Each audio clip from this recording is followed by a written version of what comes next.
only a model. Shh.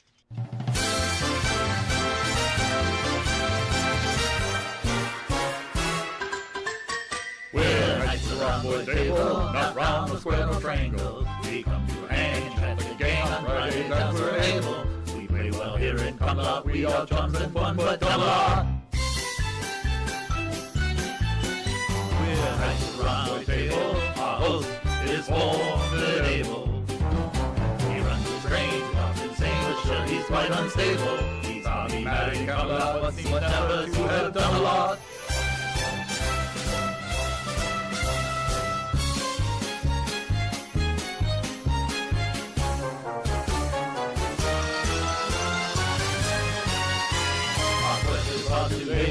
Quite incomprehensible, blue wrenching, and we have no plan but to sit and hear Dodge babble. It's a lazy time in Camelot.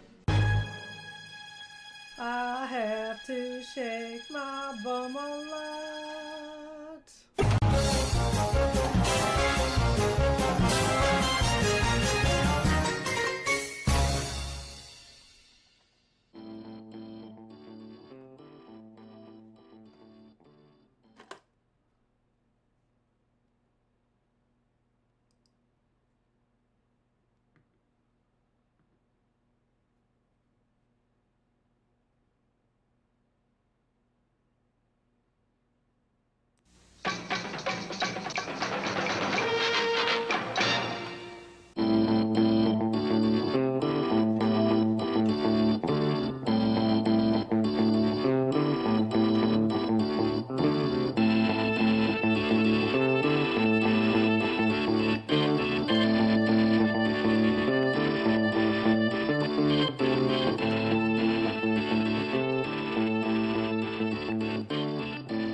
This channel is a not-so-proud member of YouTube's all-encompassing special society of heavily overwhelmed layout enthusiasts.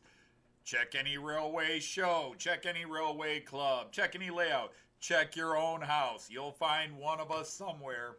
Warning, the content of this stream is not suitable for children under the age of 16.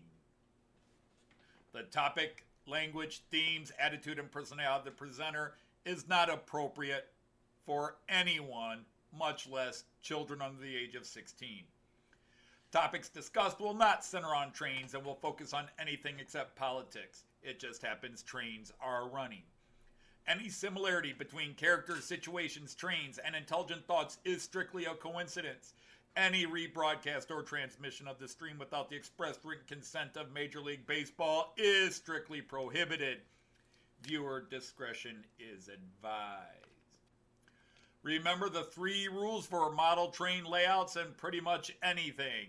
It's your layout, do what you want as you want. Do not tell someone else what to do unless they ask you directly what they should do. Do not call out, mock, criticize, or insult another channel on your channel or anyone else's channel. Thank you for your cooperation. And see it, you'll love it, and it's all done in the best possible way. Hey, welcome in, fellow Knights of the Rhomboid Table. Hello to all of you on the other side of the screen, those here now, those who will be perusing later.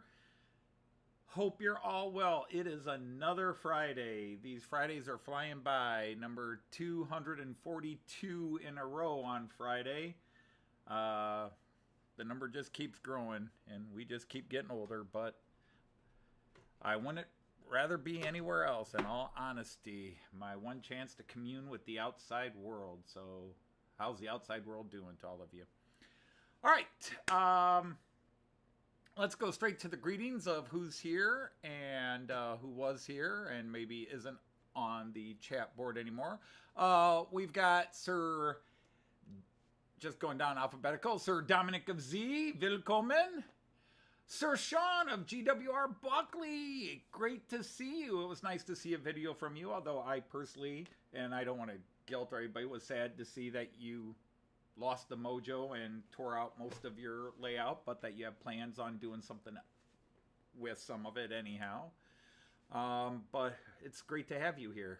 I mean, even if you lose the mojo, you can always stop in and say hi to any of us. And Sir Andy the Hot Dog Pilot is here. Sir Ifo Van Zoen is here. Sir John of Benicki is here. Sir Dwight of Curly. The Royal Barkeep himself, Sir Mick, is here. Great to see you, sir. Sir Clive of Newland is here. And you'll hear pings because my family is chatting on their family chat thing. They seem to forget I'm working. Omni Road, welcome in. I have forgotten your name. I apologize. Sir Tim of Dowd, our CEO of all the nights. And Sir Todd of Armstrong, Trackside Action is here. Sir Tom of Houston is here. Sir Andy81E is here. Sir Colin of Wykes is listening in the background. He was here earlier. And Sir Christopher of Sakura Densha is here. I don't know if you caught my tagging you in a YouTube video somebody posted, but yeah, Peter Jackson posted a Japanese themed N-scale layout from a show he went to the week after Getz.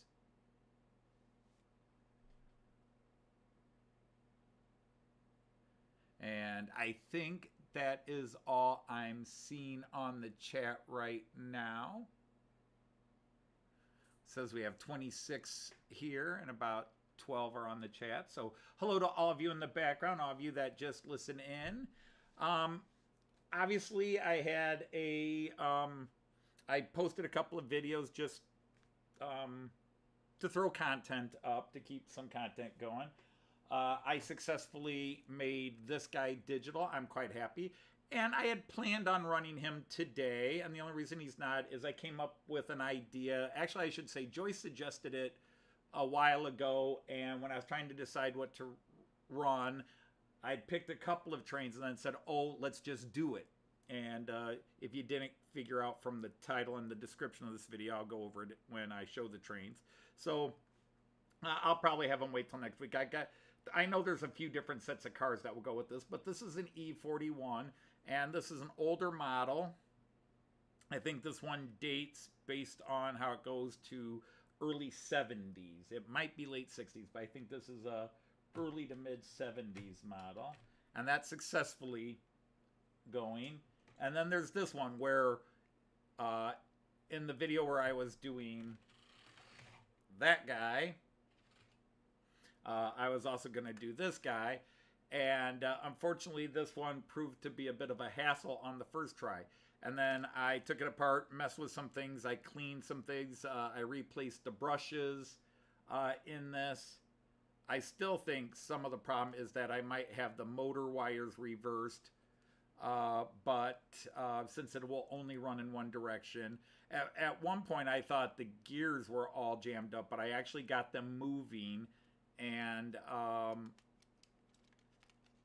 so it now moves in one direction, not brilliantly. If you saw the video, you know what I'm talking about, but it's moving. So it went from completely dead to it now has life, which means there is definitely another step or two I will have to do that will get it working smoothly and completely. The one thing, it was the first time I ever tried to install a decoder, and my Central Station 3 said decoder did not install completely. And so I deleted it out, and then when I put it on the track the other day, I think it was Wednesday, when it immediately loaded in at the address I had preset for it, and so on and so on. So anyhow, that's been my week, other than we have had a big cool down here. There were some things I wanted to work on. I wanted to do some more work on Mark's Tower. I can't remember what stuff I show on Artie's show, the Wacky Weekend, but I think I was showing it last week. Mark sent me a tower here, and I wanted to prime it and then paint it, and unfortunately it got too cold to go out in the garage, and I can't really spray paint in the house with my daughter and Joyce having asthma. He didn't actually give me enough windows, so I just substituted some window frames that I had spare from all my buildings and such, but I think that's going to look really cool once I do get it primed and painted. Although I may not go with the traditional dark red brick color, I'm thinking of giving it the Delmenhorst water tower color. Now, technically, if we made this about 2 feet taller, 1.5 foot taller, it could be the Delmenhorst water tower.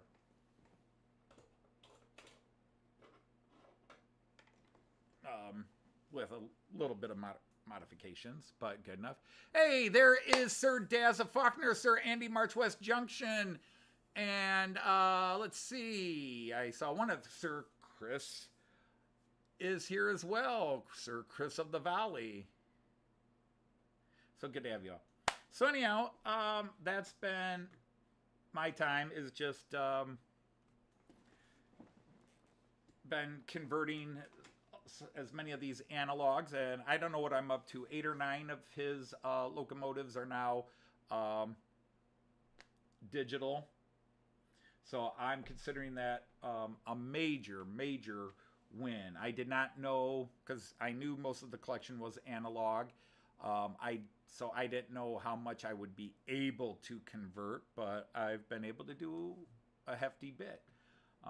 Unfortunately, some of it is DC, which I'd have to somehow convert to AC and then figure out, and it's just, they're going to be beautiful shelf displays.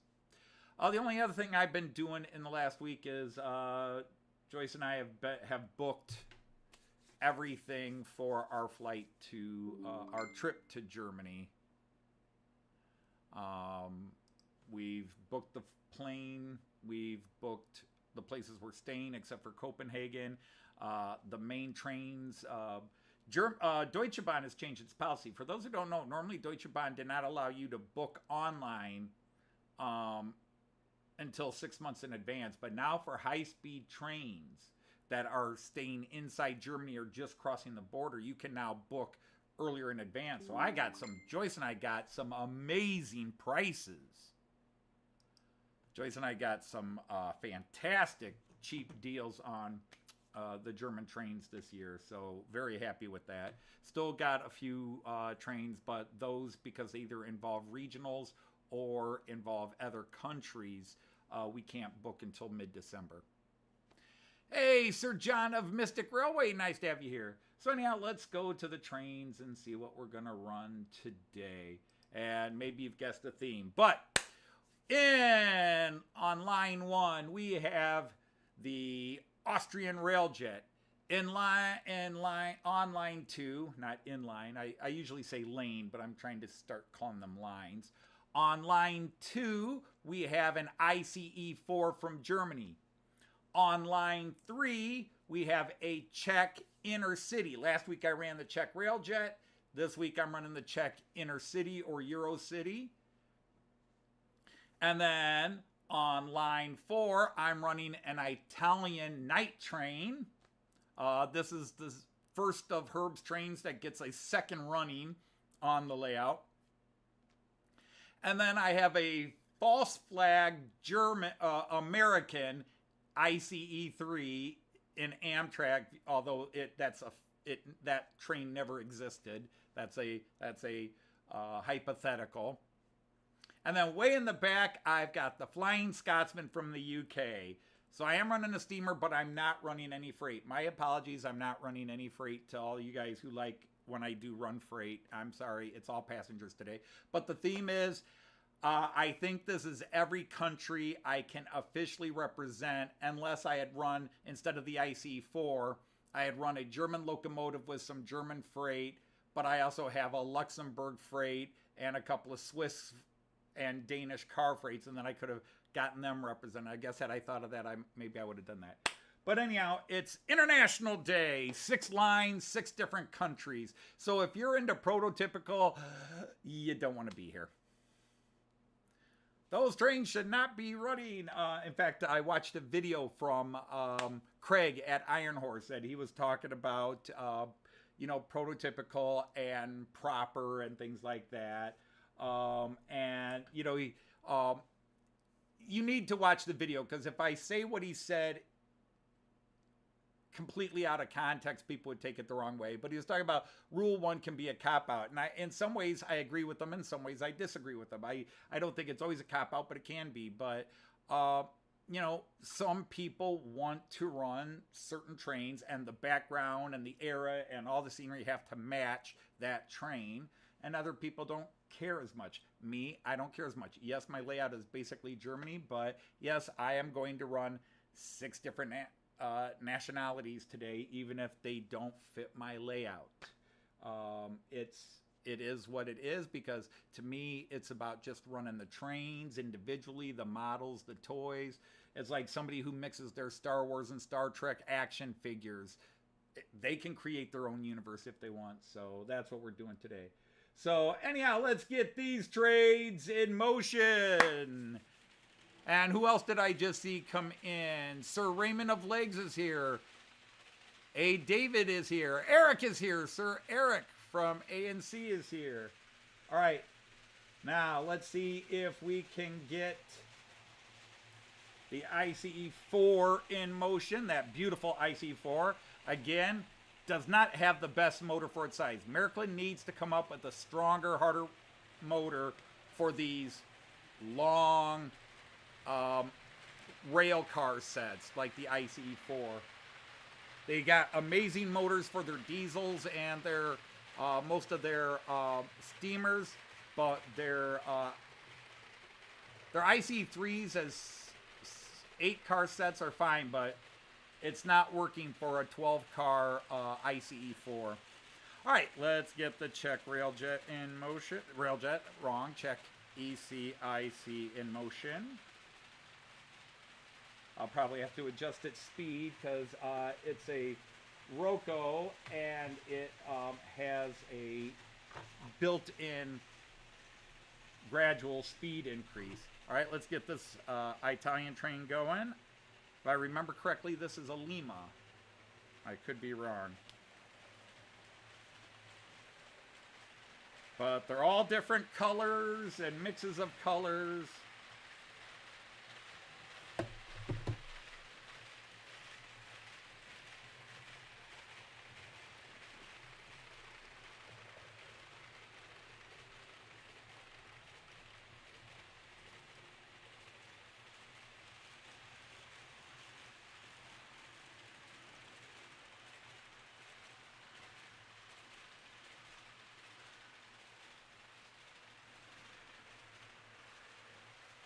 Is somebody derailed?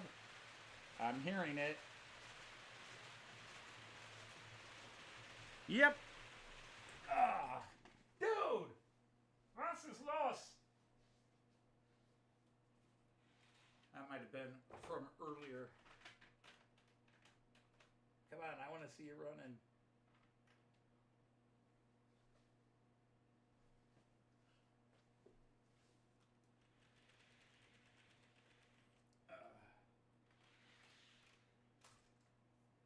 Better. And pull up just a little bit further. Sorry about this, gents, but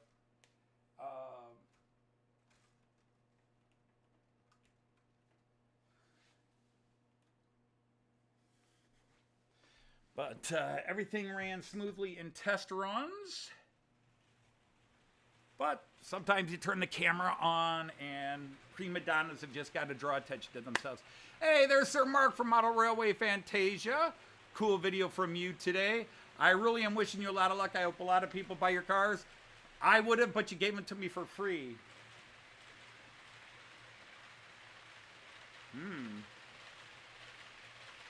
It's going to be one of those days, people.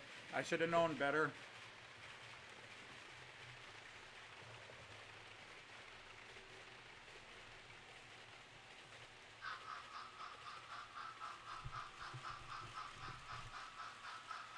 I don't know if you guys can hear the Flying Scotsman huffing away in the back.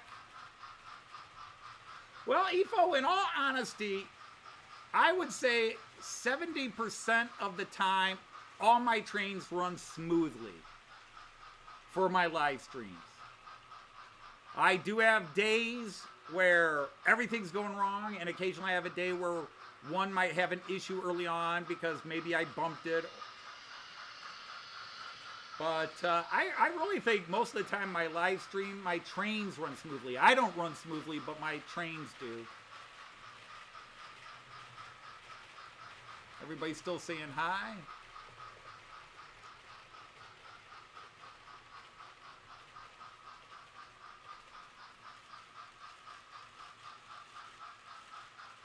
Okay, so let's get you a little more speed.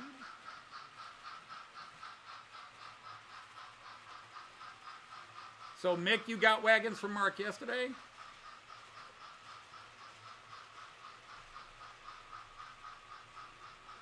Well, thank you, John.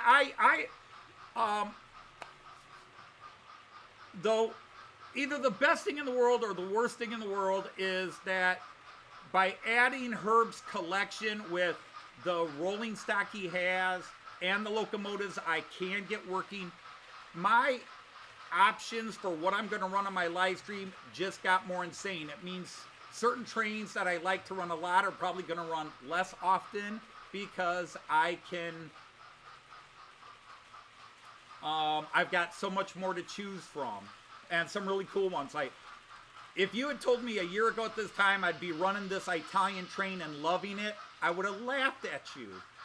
But I've got it, and I love it. I think it's a cool looking train. Well, there's Sir Greg. Your chemo drug has been increased. Oh, yikes. Not cool. And no, 25 degrees Celsius is not cool. I'm sorry, Greg.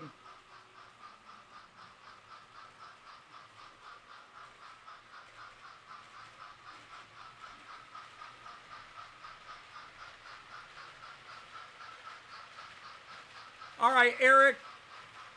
Hope you're well.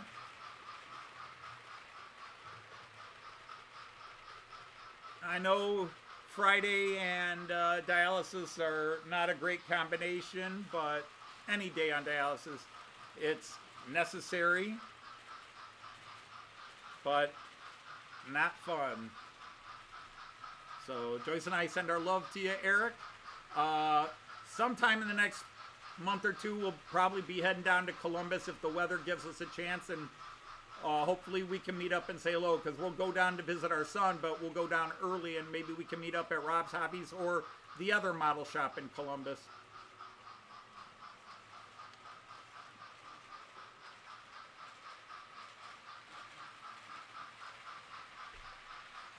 Evo, I would not know anything about Italian train. But because I got it, what's funny is I got this Italian train and it got excited. And whether it's coincidence or because Tom wanted to have some fun, my friend Tom from Märklin Layout and Cars, he started running a whole bunch of his Italian trains in his little short minute to 2 minute videos that he puts up showing his collection. And for the most part, I found the colors rather dull. The models were kind of cool because I'm learning to appreciate, like, he's got a lot of Lima, and I would never have paid attention to Lima 5-6 years ago, but now I've got some nice Lima cars running with the Flying Scotsman here in the back, coming around right now. And I have, I got a couple of Lima locomotives that I'm very thrilled with, and including, I believe the Italian locomotive I'm running here is a Lima. I don't think it's a River Rossi. I think it was Lima. I'd have to go back and rewatch the video to remember. Yeah, Andy. Oh, that's nice. Yeah, Joyce and I will be going to Hornby's in Aachen. That is, I have been going through, and in certain towns we're visiting, I'm marking off where the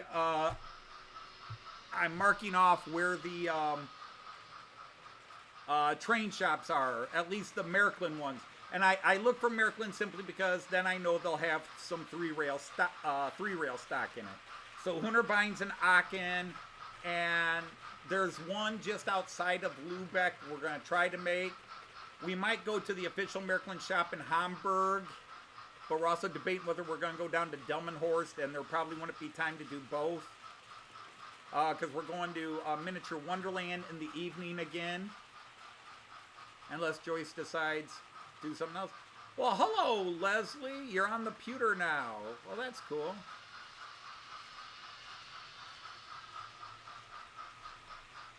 And Monsville is here. Good night, Monsville. And that's night with a K.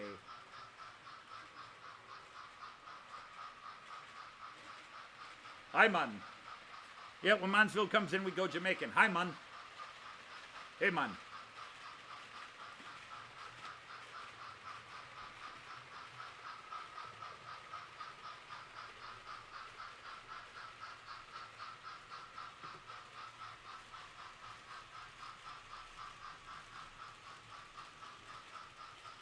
All right, we'll start going around to some of the cameras now.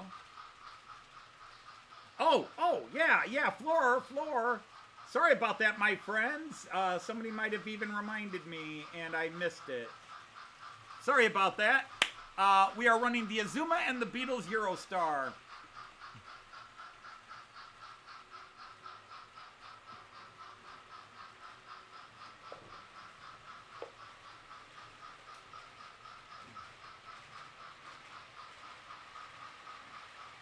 Now, the last time I ran the Eurostar, kept derailing one of the...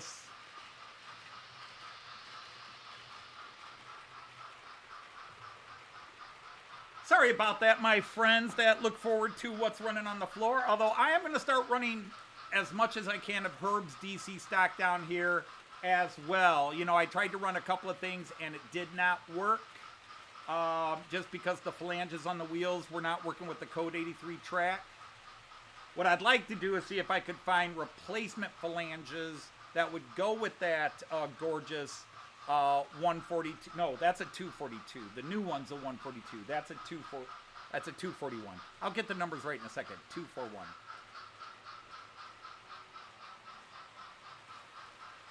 Oh, that's right. You did go to Hornby recently, EFO. I've heard it's a really big shop, and several of my friends in Germany, although it's hard to call them friends, acquaintances I know in Germany that have gone there, but some of my friends that go to Germany have said it's a shop you've got to go see. Now, there is one in Nuremberg. Donnerbuscher.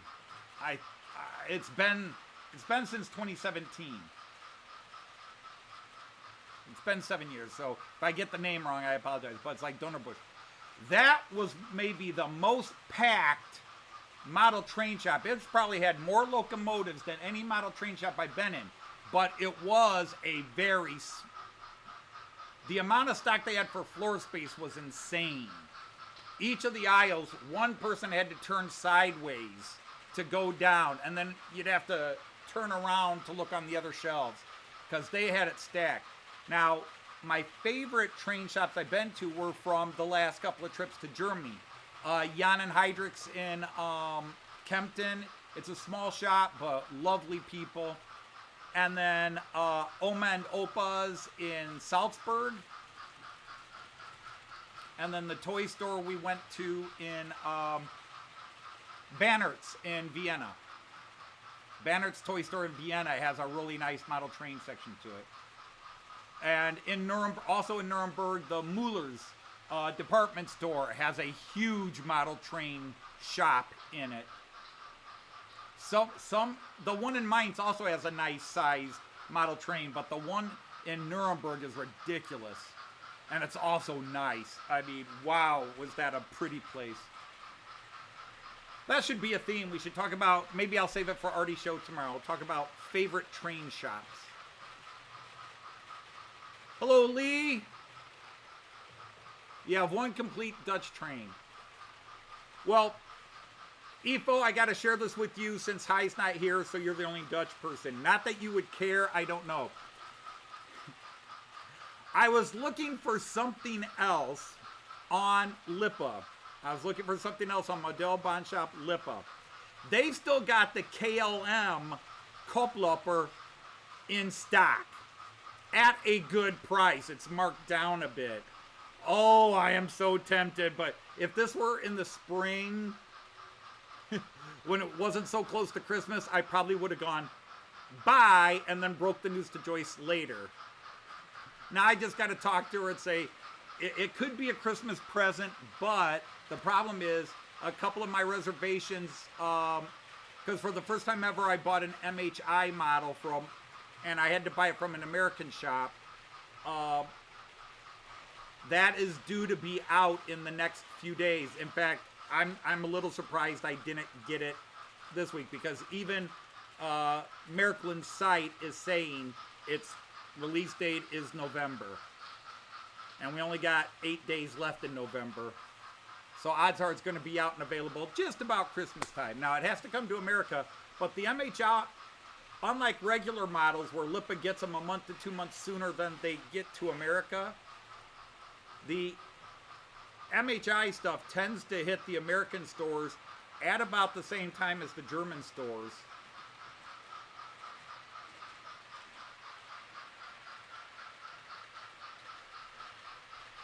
Oh, your last Lima got the Mazak rot. Oh, yikes. Yeah, well, I don't know about the bars, but yeah, Joyce and I are going to Aachen for the history. I want to see Charlemagne's, all the Charlemagne stuff there. I believe he's buried in Aachen, but you got the cathedral he had built, although it's been modified since his time. But yeah, I've wanted to go to Aachen all my life. Most of my life. Well, hello, Sir Andy of Dobson. Welcome in. Great to have you here. Oh, I've got it chugging away, so maybe what I'll do is, let's see if I can get it to steam. And you guys watching the cameras. And speaking of which, let's start getting the camera moving again. I felt so guilty about not turning the floor on. I left the camera on the floor.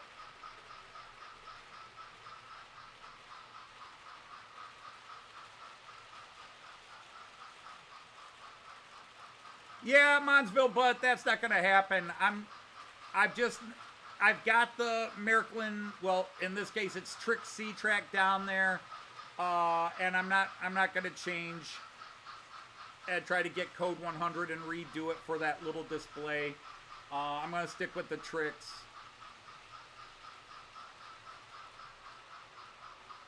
That's true. That is true, EFO. Yep. That's about as far north as you can get outside of museums. Because I can go to Berlin, which is technically a little further north, although it's further east, a little further north than Aachen, and I could go into the museum and see Byzantine mosaics. But yes, Aachen Cathedral, outside of museums, I think is the furthest north you get Byzantine, where it was actually built into the stuff.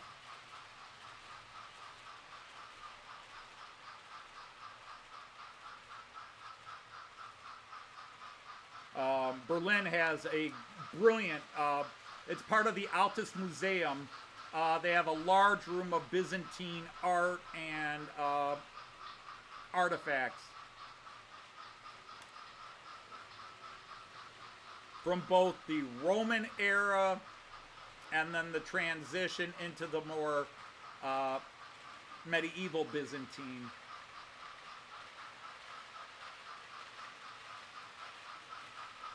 Yeah, that is on the to-do list in the next 2-3 years. When Joyce retires, is she wants to go to the Christmas markets in Germany. She wants to go and spend a week or so in Germany and catch a couple of the Christmas markets. I think Nuremberg is a definite, and then we might just go to someplace in the north. I don't know if we'd go back to Bremen or even see what Delmenhorst does, but, you know, Munich is pretty enough. I'm sure Munich is gorgeous with them going to the Viktualienmarkt, the Rindmarkt, as well as Marienplatz, where that whole thing is just done up with as one giant Christmas market. That would have to be brilliant. But, yeah. But Nuremberg is definitely on the list. And then, you know, I don't know. We don't want to be there for Christmas because obviously we want to do Christmas with the family. We'd have to leave after Thanksgiving and then come back. So we'd be gone maybe 10 days. So maybe try to get 3 cities in 10 days.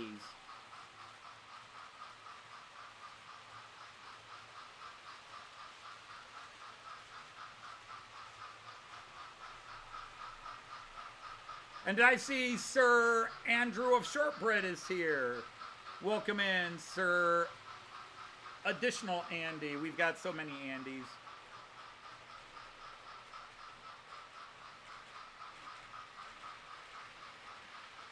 Well, hello, Jason. Welcome in.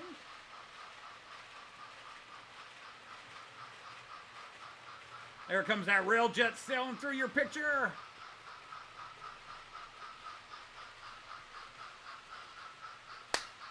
Oh, we have got gnats down here. It's driving me crazy. I killed 2 and 20 laugh at me. Oh, it's steaming. We got to catch that. Hang on. Let's see. We should catch it coming around here. Come on, Flying Scotsman. Get around that corner. There we go. Chug, chug, chug. Oops, wrong one. There you can see it steaming in the distance.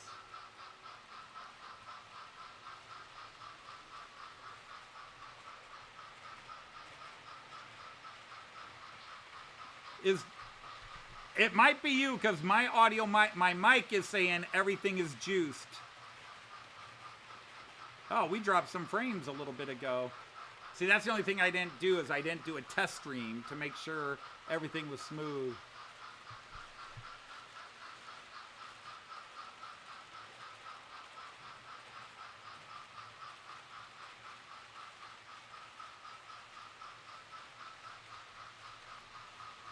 Yeah, I like that Czech Vectron, which is good because my 371, which is a funky... I love my Acme 371, but it had to be jerry-rigged to make it 3-rail. And it was having issues with its connection to the actual pickups in the carriage. And now it's not reading at all. And it's just the connection. I don't think it's anything with the decoder. I just think the current conducting coupler has been having issues. Yeah, the Railjet, the Austrian Railjet, and then the Czech Railjet. It's hard to say what my favorite livery is, but if you say Railjet, I would not argue with you. I mean, because in all honesty, the ICE 3s and the Austrian Railjet are my 2 favorite trains. But when it comes to livery, I think the Austrian and Czech Railjets might be a little hotter, but I do love that Deutsche Bahn white with the black tinted windows and the red stripe. Simple, clean, sweet. So as plain as it is. And then in the UK, the Azuma, which is running down there tonight, that is also a very beloved, that's become a favorite, along with the ScotRail HST. Speaking of ScotRail, Scott Rails is here. Hello, Sir Dave, welcome in. And CMD, you'll be in Aachen tomorrow for a few hours. Lucky you. I gotta wait till June. And then Joyce and I are gonna spend a day there. Huh.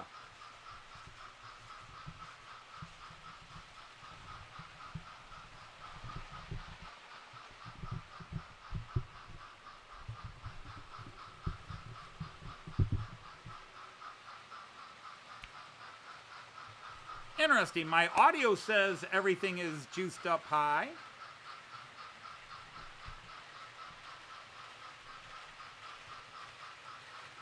Crazy.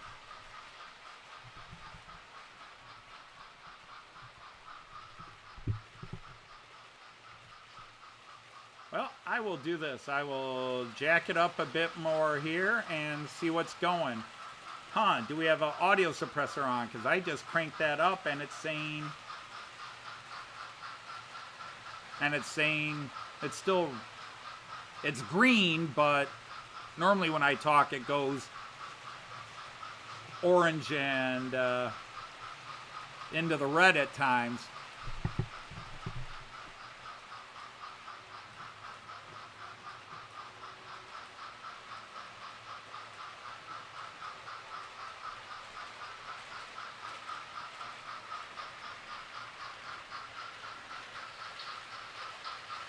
So, interessant, as we say in German. Oh well, you don't need to see my ugly mug.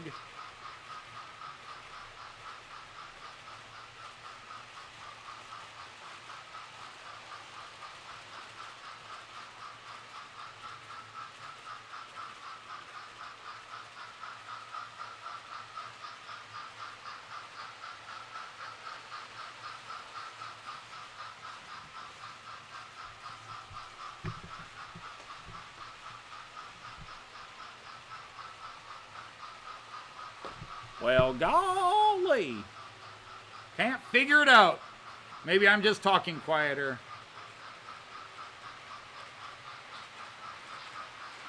Well, my thing with StreamYard is StreamYard will just randomly change my microphone, but OBS doesn't do that.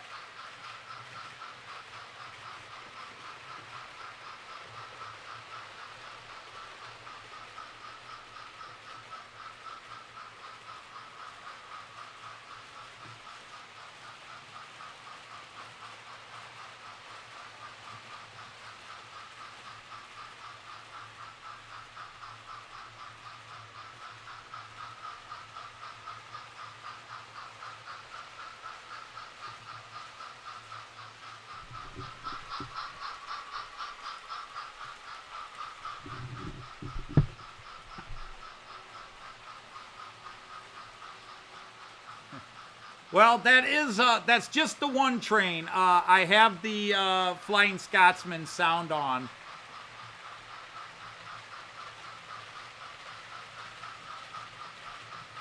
I also had it blowing smoke for a bit, but it ran out. I didn't put a lot in it. Because, yes, I know it has the wrong...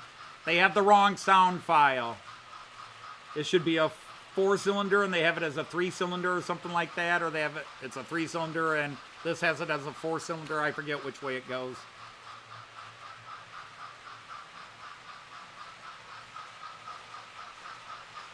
Well, maybe I just haven't been projecting my voice.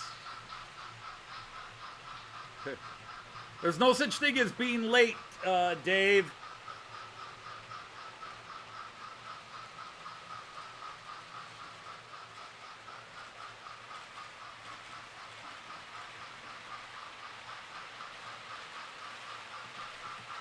So it's a 3-cylinder with a 2-cylinder sound. Chug chug chug chug chug chug chug chug chug chug chug chug chug chug chug.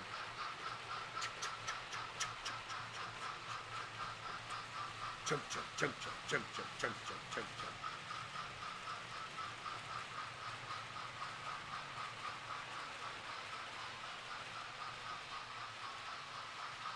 Well, this is not a cheap mic. This is a quality mic. But what I did was I just reinstalled it. It was already on, but I just went into my OBS and said, use this mic. Clicked on it again. So I don't know if that suddenly made it better. I mean, looking at my sound bar, it's about the same. Well, I tell you what, I wish there was an ICE-3 in that livery in the United States. That is cool. I do like that. That's by Piko. That would be an interesting... Maybe I should do it as a challenge. If you have a false flag, you know, a hypothetical train, you know, livery where this livery never existed. Maybe do a challenge, the false flag challenge, because that would be sort of my type of challenge. The false flag challenge, where you run a train in a livery that never existed. So maybe you got a Star Wars train that looks like, Zephyr train from the United States 50s or 60s. Or, like this, an ICE-3 in the Amtrak livery, which never existed.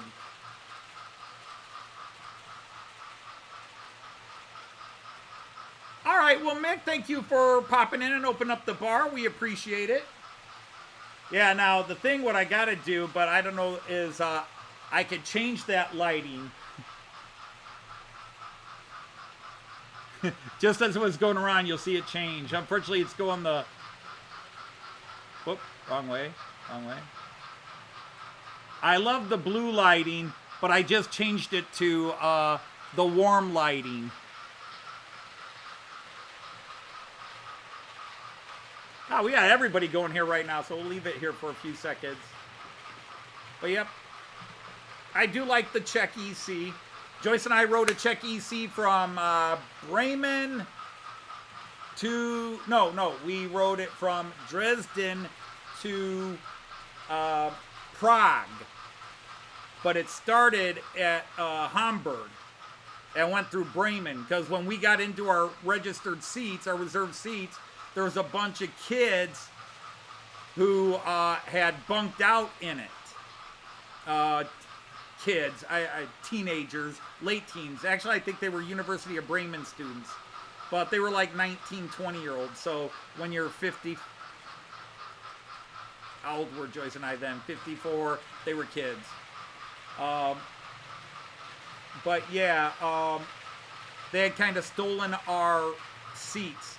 And it was a compartment. So the compartment next door was free, so Joyce and I just went in there. And eventually 2 other people came in who had reserved seats in that compartment, but we all worked it out and we're fine. We could have been dicky and chased the kids out, but they had all their stuff scattered out, and the compartment next to us was open, so we just said, no, just stay and we'll go next door. And I see John Benicki's heading off. And there's Sir Randall. How are you? Yeah, in other words, fantasy schemes, fantasy liveries.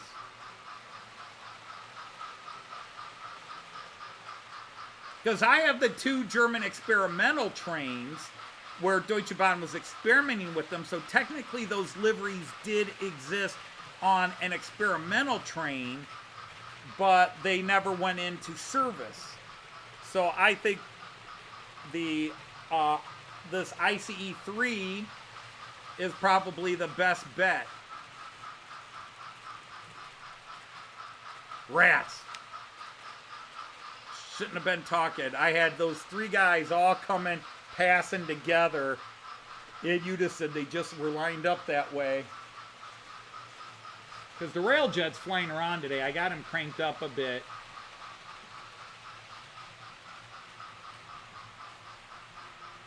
I'll slow him down a bit.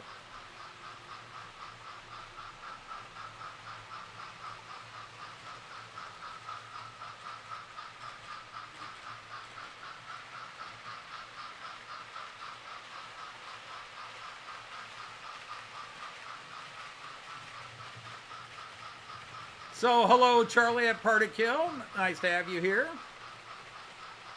And again, goodbye, Mick. Have fun with the family games night. We used to do that, but it's kind of hard to do it when my son lives 3 hours away.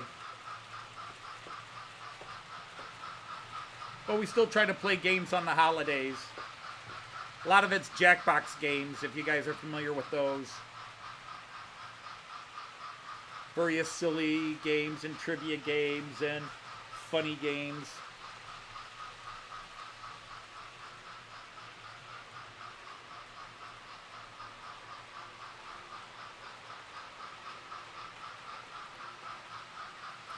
But since you mention it, Evo, let me show you this. I have this now, EFO. I've had this for almost a year, but I'm now going to try to use it for the first time. You can see there's already a decoder on it. This is a Märklin decoder programming tool. It's designed that you fit it into your computer USB port, and this becomes a COM port, and then you can program a decoder. So there is a decoder on here, which I'm going to learn how to do it. And then I'm going to put this in a certain train that isn't working right now. Now, I will totally admit that Märklin is not as good. Their sounds for a lot of things are not remotely the quality that Roco and ESU do. I don't know why Märklin struggles with the quality of sound, but just since everything of mine is Märklin, I got the Märklin instead of buying the ESU Lock Pilot whatever one. But I'm going to be using this to download, because the train I have, my ICE3 where the decoder died, I talked to Märklin, and Märklin says they don't sell that decoder anymore, but you can replace it with the decoder that's on here. The only problem is my train, which is a 37788, there isn't a sound file for it, but Märklin does have a 37784 sound file, which is also an ICE3, so really it's the same thing. So I'm going to try to replace my decoder in my ICE3 with this decoder, and but I've got to add the sound files to it.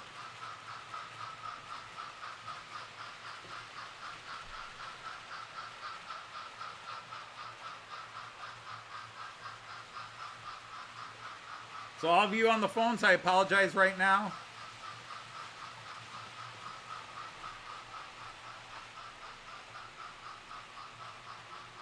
Like the Swedish movie. No, not like that movie.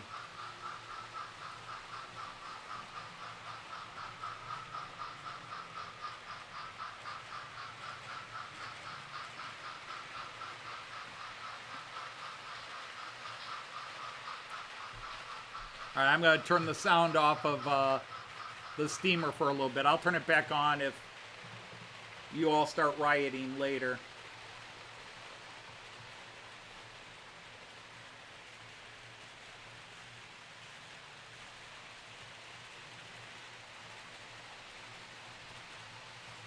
Raymond, I got to ask a personal question after you posted a couple of videos this last week.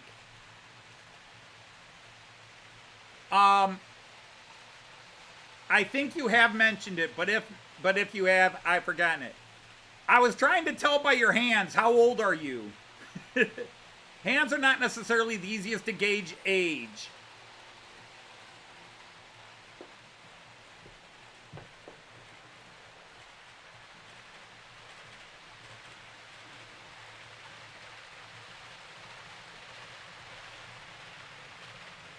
Well, good for him, Charlie.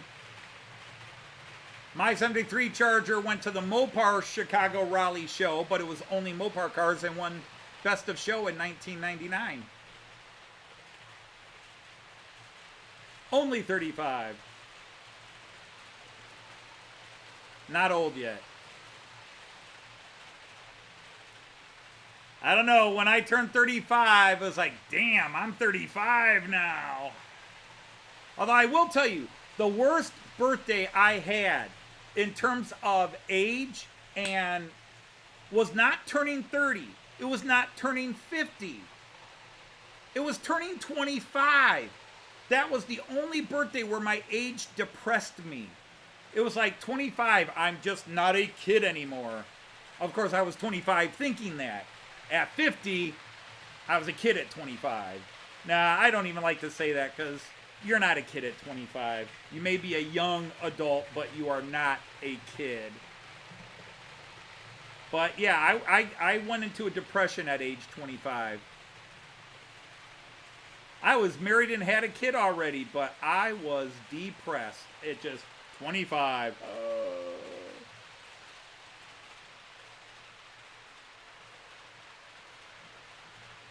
Oh, yeah. That Raymond, that's why I haven't shaved in 41 years.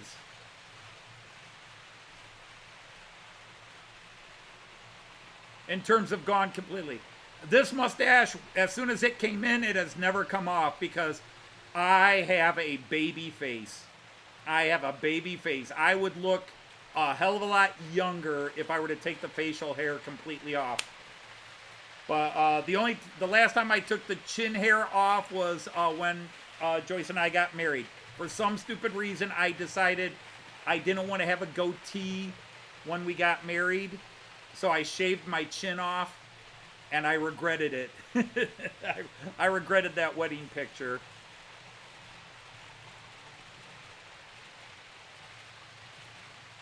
$70 next year, feeling old now. Yeah, you can feel young, you can feel old. My brain doesn't accept my age. My brain does not accept my age.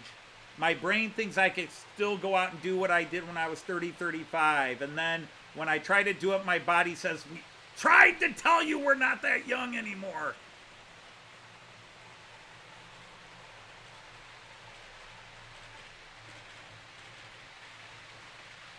Yeah, it was. It was a bit of a switch when you shaved the beard off.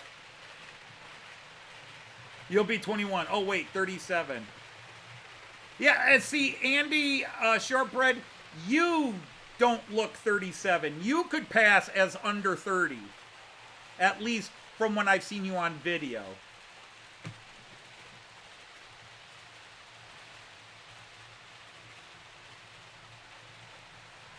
What's wrong one? Now this one. And there, now if you were looking carefully, the color changed again while it was rolling.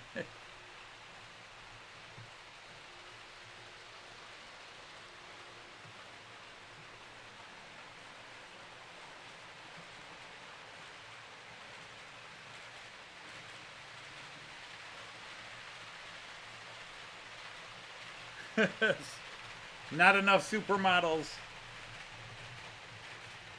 Yeah, 60 is a hard one, but it wasn't as bad as 25 for me. I don't know why. 60 felt worse than 40 didn't bother me. Turning 40 didn't bother me because I was coaching and playing sports and I was actually in very good physical shape.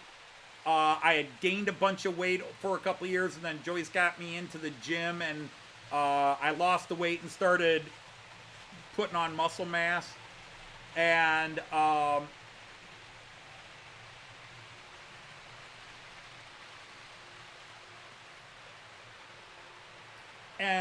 so when I turned 50, that was a little, I mean, it wasn't too depressing, but it was like, wow, 50. 60s was another one. Wow, 60. But anymore, it's just, you know, I don't make a big deal about my birthday. I mean, I want the gifts. But I don't need a party or a big celebration or anything. I mean, I do notice, like, one of my kids will occasionally forget to say, "Happy birthday, Dad." And that does get under my skin. It's like, damn, kid. I always make sure I say happy birthday to you. You know what your dad's birthday is. Just say happy birthday. I don't expect a gift. I don't expect a card. But at least say happy birthday to your dad. But it's just more about, you know, showing a little consideration than...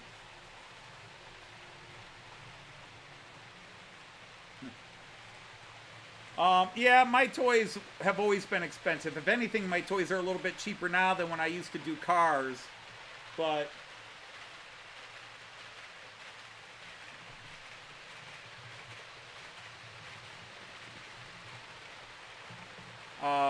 you know, I'd have to drop so much money on a radiator thing or blah, blah, blah.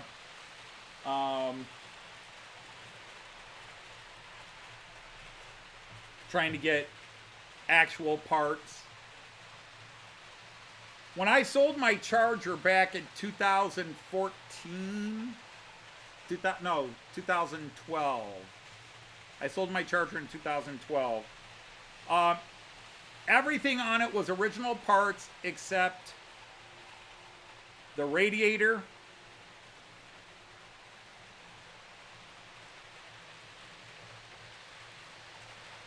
and I'd put Edelbrock's in replace of the standard air filter and cover. So, but I had those parts. The only thing that I didn't have a replacement for was the radiator, because the radiator blew and was too punctured. It could not be repaired, so I had to put a custom made modern part designed for older cars. I had to put a custom Mopar radiator in my Charger.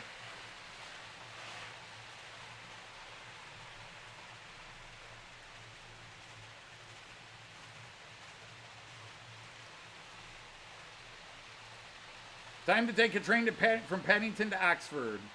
All right, well, take care, Andy. Thanks for popping in.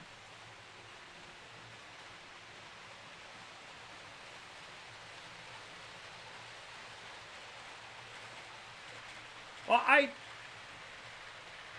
never hit an age where I said I have to do something to prove I can still do it. Even turning 50, I didn't suddenly say, okay, I'm going to go out and run a marathon or something. The biggest thing is Joyce and I's travel plans now get in the way, but I used to love to play baseball and softball, and I haven't played in a league in 20-some years, and I would love to go back and play in a league. So in a year where Joyce and I might, instead of traveling in June, as we always do, because it's after the school year when she retires, I might go back and join one of those over 50 leagues and start playing ball again.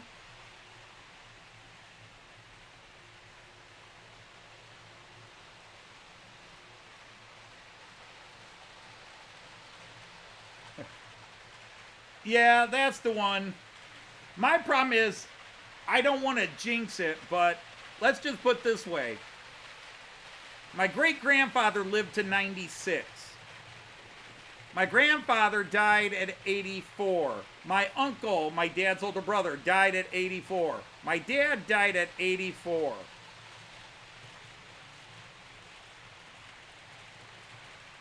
My grandfather's brothers, his younger brothers, all died at either 83, 84, or 85.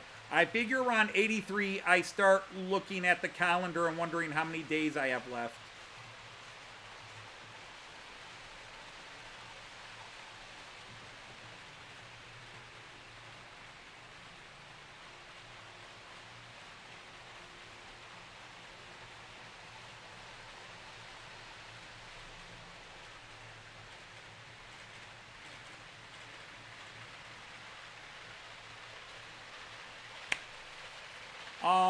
Yeah, my mom's father died in his late 80s.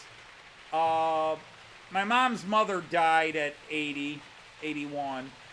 But she was a nasty woman. It's the reason my mom was insane was her mom. I did not like my mom's mom. My grandmother Reitz was just a nasty woman. There was nothing redeeming about her. She was a bitter, angry, nasty woman. She played favorites among her grandkids, and none of my siblings were in the top 10. Hey, Sir Dave.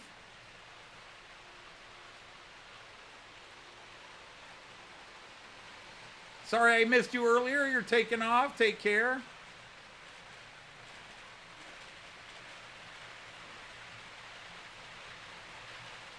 But, you know, you can start getting morbid when you think about age, but, you know, it is what it is. No one here gets out alive.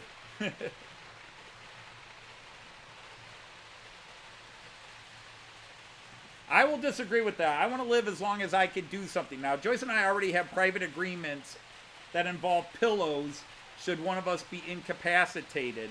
But, you know, we have do not resuscitate.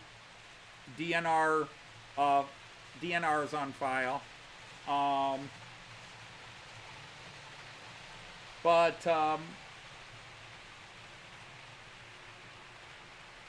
Yeah, there are things I would have liked to have accomplished by now I didn't accomplish.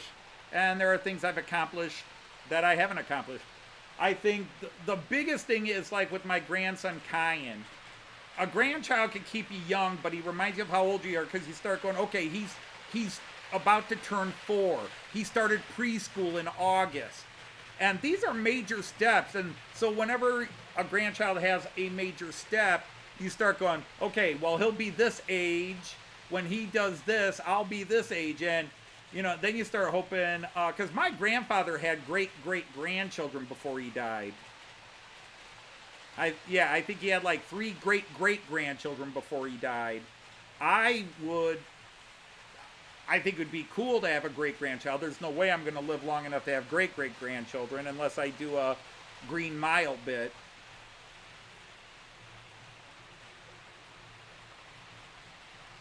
Yeah, Tim, he got that wrong in his 20s. He was never going to have a good-looking corpse. That man was ugly in his 20s. Well, hello, David Atkins. You have no plans past your 100th birthday, but you're busy till then. I like that. We haven't done this in a while, so... I'm not declare you a Knights of the Rhomboid Table. There. David, welcome in. Nice to have you here.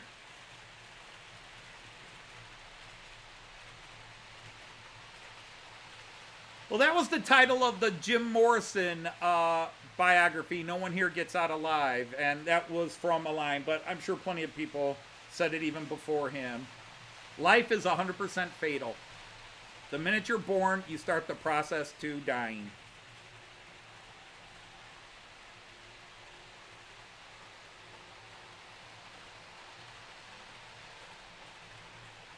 But I'll tell you what, Joyce was very concerned because her grandmother on her mother's side and her great-grandmother on her mother's side both died at age 49.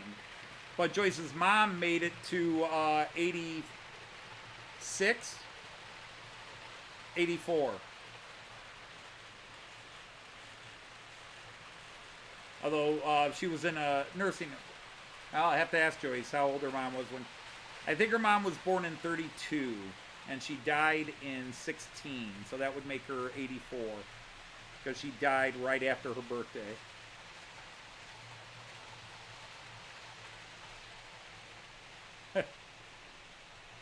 Yeah, someday, who knows, someday they might learn to digitize our brains, and they can just keep us going in sort of robotic bodies.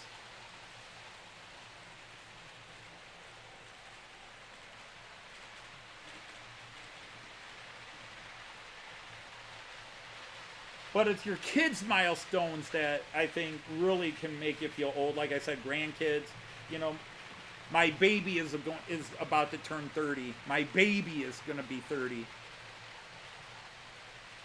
My oldest will be 40 fairly soon. And if she's listening in, I'm sorry to bring that up, because I'm sure she's not looking forward to that. I got a couple of years yet, Dad.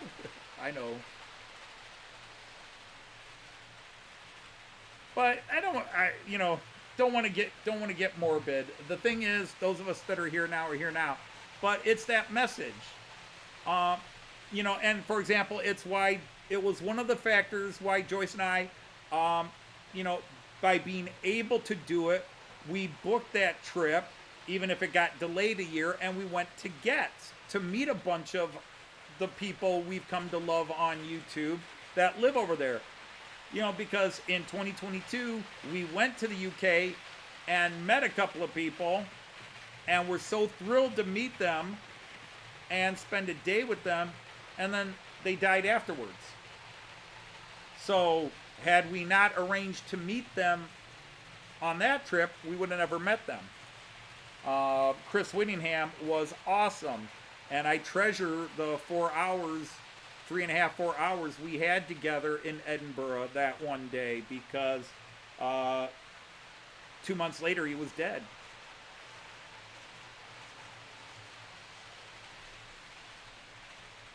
Already working on the Dalek chassis.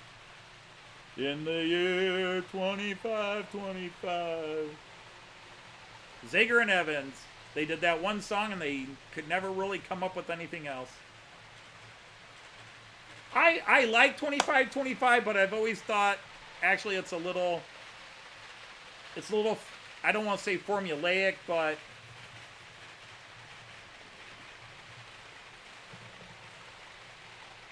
maybe I've just heard it way too many times in life. It's gotten stale. I still like it, but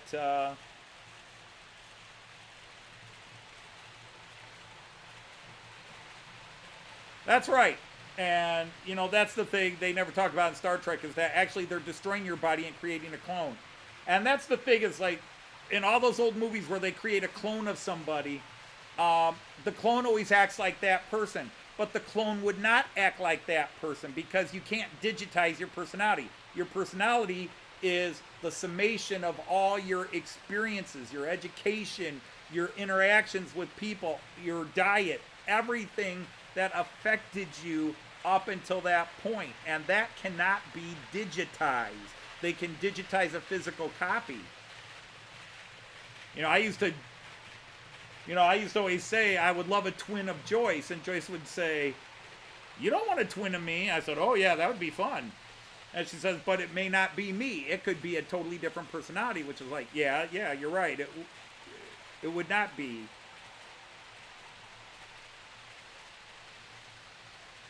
That's Dolly the sheep. Worse, Andy. You'd be donated to a Scottish, Australian, Welsh, New Zealand, whichever one, sheep fancier.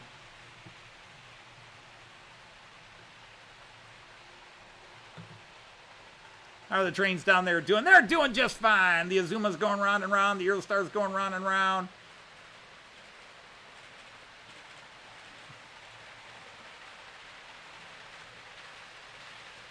Bonsoir, Monsieur Titi Harry.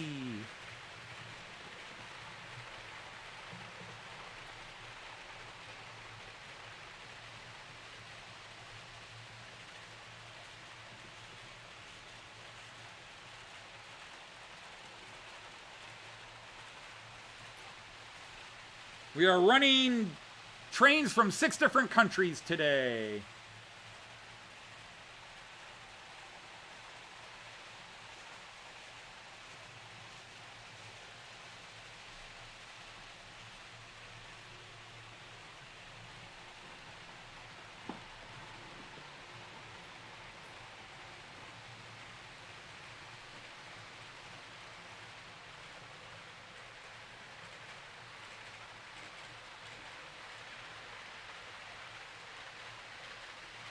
Indeed, nature and nurture are important. Now, the opposite of that is my brother and I are not twins, but all Dodge men in my family are clones. My son looks like I did at his age. My brother and I looked a lot alike, except he had darker hair. I had blonder hair. He had darker brown hair. But my brother is 1.5 inches shorter than me, and last picture I saw from a year or two ago, because I haven't talked to my brother in 20 years,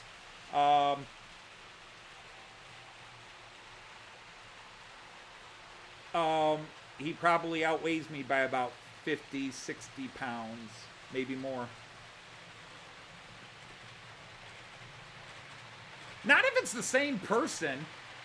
Charlie, if it's the same person, it's not really wife swapping.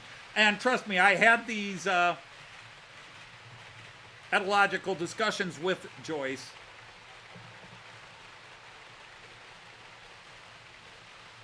Joyce, if I made a clone of you, so when you were sick or incapacitated, would that be cheating? And she was like, yes. Okay, then. We'll throw that plan out the window.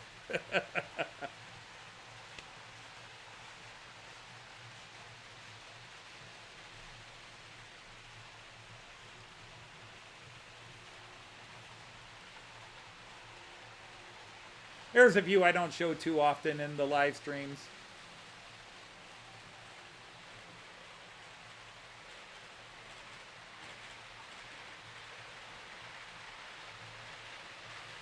Well, hello, Dave Heisa. How are you? How often do I perform maintenance?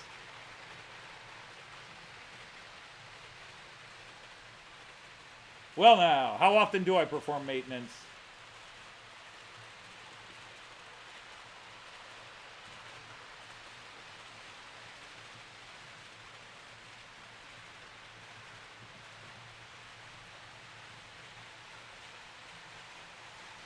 Well, I clean the track 4 times a year, maybe 5. Twice, I just do a basic cleaning with my cleaning cars, and then maybe a third time, if I'm so inclined. I try to do it every 2 to 3 months.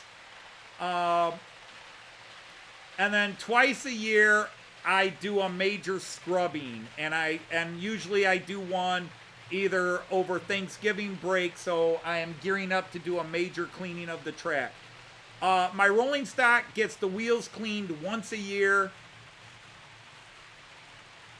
My rolling stock that is non-motorized gets wheels cleaned once a year. Occasionally additional lube added. And then my trains get maintenanced depending on the locomotive, every 20 to 40 hours of running time, where I just, again, add a touch of oil in the right places, a little bit of gear lube if needed.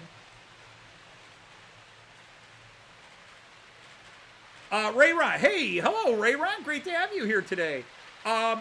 Yeah, I have 3 cleaning cars, so I can show those to you real quick here. If I can find where I put them.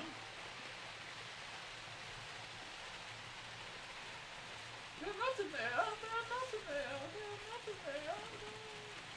In here.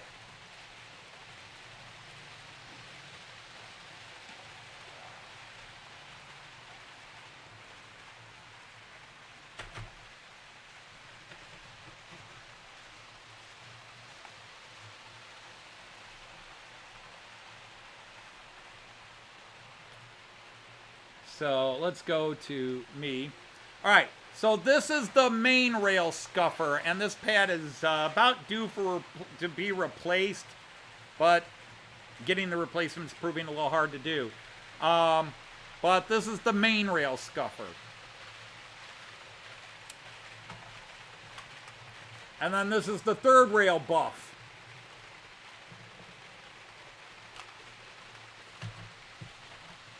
And then the vacuum. And you have to run them in a certain order.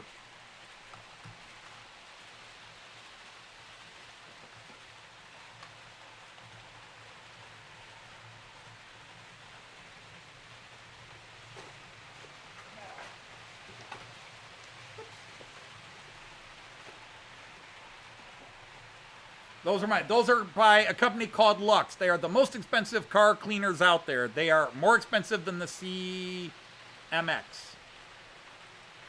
by a bit. $30, $40, let's say. Each one separately is at least $25 to $30 more than the CMX. And you can get the Piko one or Daypole one for $40. That was a good shot. That's why I was trying to get to it. Yes, they are, Raymond. Each one goes for, I got each one for about $180, but they list for $200 or more.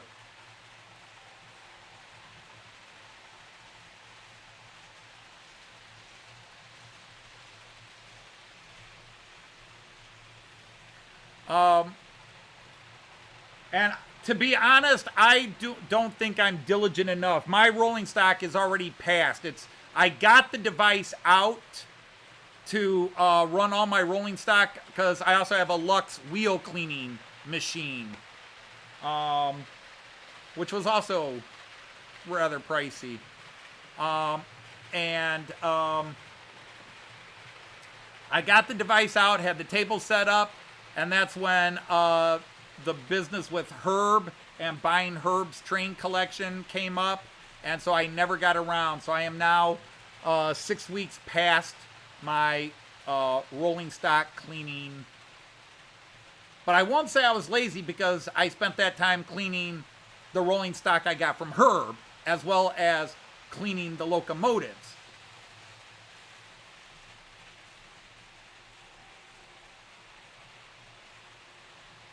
Yeah, that was about $600 in one hand. Like I said, I think I paid total for the 3-car set,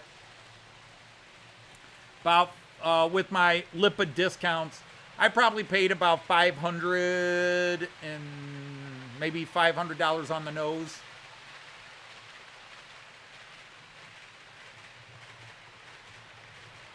Wow, Greg, the CMX is $450. The CMX just went up in price, but the basic is, last I checked, it was about $179, and I think it just went up to like $199. Man, I love that Italian train. I'm sorry to interrupt everybody's train of thought. That is just a cool train. I have no idea if I'm running those cars in the correct order. The only thing I know is the last car is the end car because it doesn't have a coupler on the end. So it has to be the last car.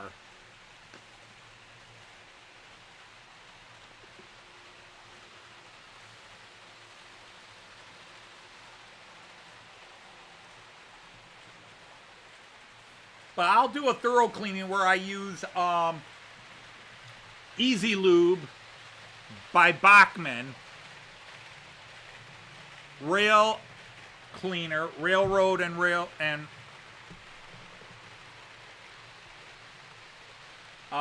cleaner. And then I use these hard foam sponges that I pick up out of certain devices when I buy them.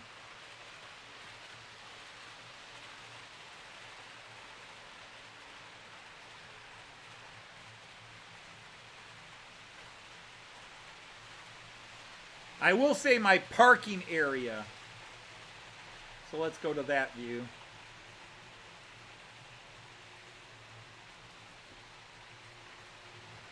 That parking area over there, where all those trains are parked, those tracks are, probably 2 years overdue for a cleaning because I never get the track cars in there because I always have trains parked on them. I need to pull all those trains out so the track cleaners can go back and forth on them. But I haven't done that in 2 to 3 years. So yeah, those tracks from about, well, coming around, I can usually get the cleaners up into this area, but I don't usually get them all the way in. So yeah, right in front of those pseudo platforms, those all need cleaning.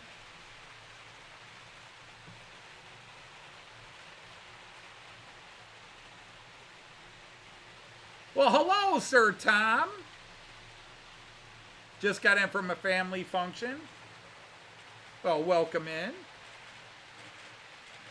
Wow, having an even smaller crew today. God, that was weird. 2 weeks ago, I had 60 people in chat. No, 3 weeks ago, I had 60 people in chat. And it's gone down the last 3 weeks.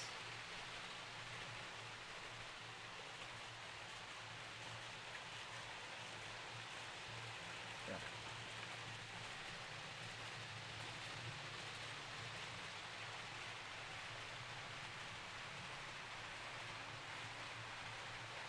So Mick left for a family function, and Tom has come in from a family function.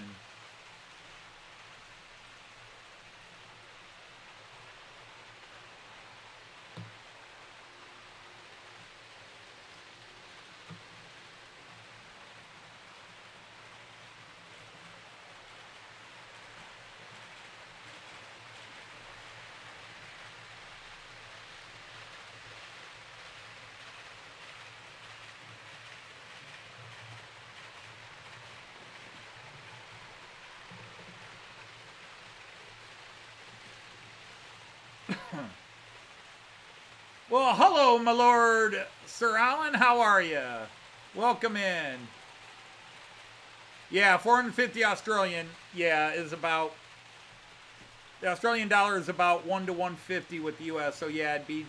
Actually, it's a little worse than that. So yeah, about 292 sounds about right.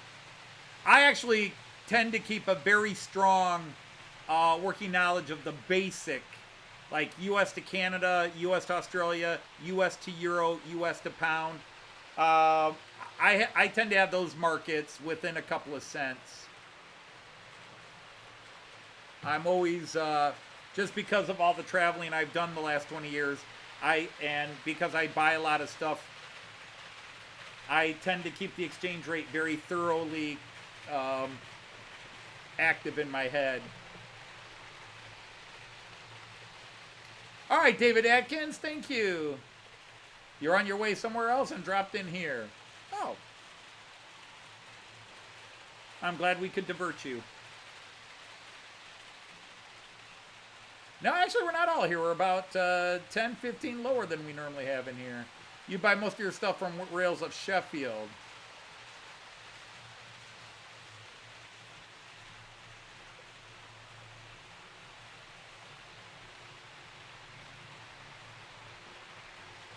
Yeah, and Greg, that's exactly why I buy from Lipa. I can get stuff from Lipa a heck of a lot cheaper from Germany, counting shipping and handling, than I can in the States.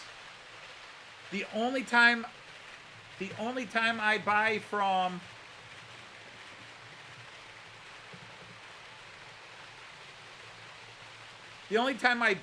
a shop in the States is when Lipa doesn't have it.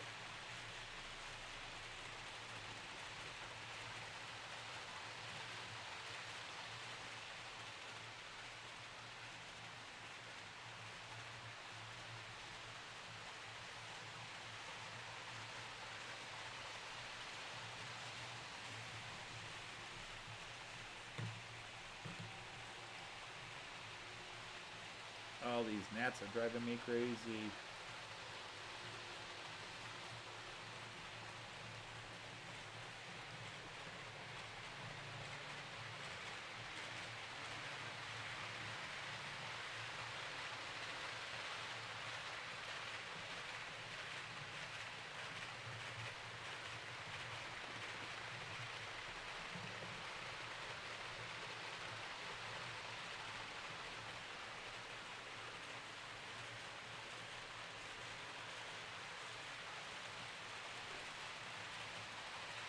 But yeah, and that was what I was telling Efo earlier, is my my go-to shop, Lipa,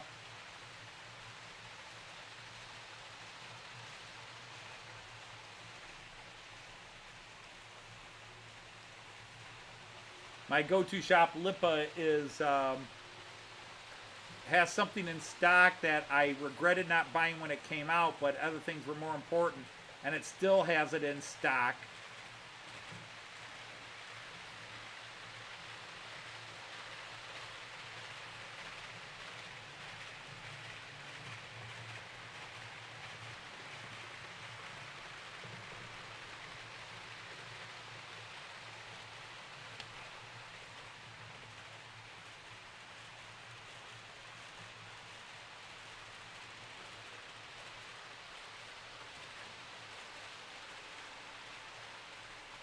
But yep, it's just one giant, well, it's not really a circle.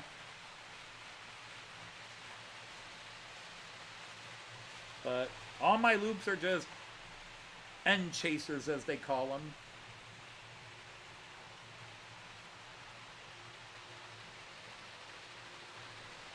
Yeah, and aren't you on that? I mean, do you... Oh, crap. Raymond, where are you? See, if I lived near a shop, I'd probably buy more in the U.S. just to support the shop. But since it's a 2-hour and 10-minute drive to the closest shop that might sell Märklin, actually it sells Märklin, but they tend to be Era 2 and 3. I should actually, in fact, maybe I'll talk Joyce into it, is just because she'll probably want to go for a ride. Monday, or because Wednesday she'll probably be panicking about getting ready, but I'll see if Monday she wants to go over to Medina, Ohio, and we'll visit Ormondy's if they're still open. They moved, but from what I understand, they're still open. And I'll check out all his, see if he's got some older Märklin stock I'm looking for now, and then just hand it to Joyce. Well, hello, big boy 4014. You're back, but you were knighted before, and yet you're not knighted now. I now declare you a knight at the round boy table. There, you can post a link to your channel. Don't be shy. Advertise yourselves. Speaking of which, if you guys are not subscribed to Daz Faulkner, he has close to 200. Could we get him over? He was like around 190. Could we get him over 200? If you're not subscribed to Daz Faulkner, let me look up his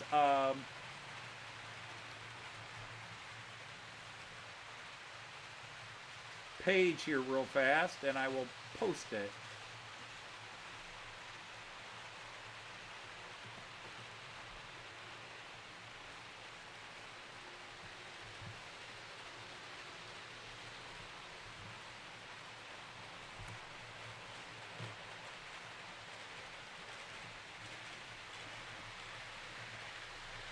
But yeah, if you guys are not subscribed to Daz, he posts his how-do videos a couple of times a week usually. Very nice guy, wonderful guy.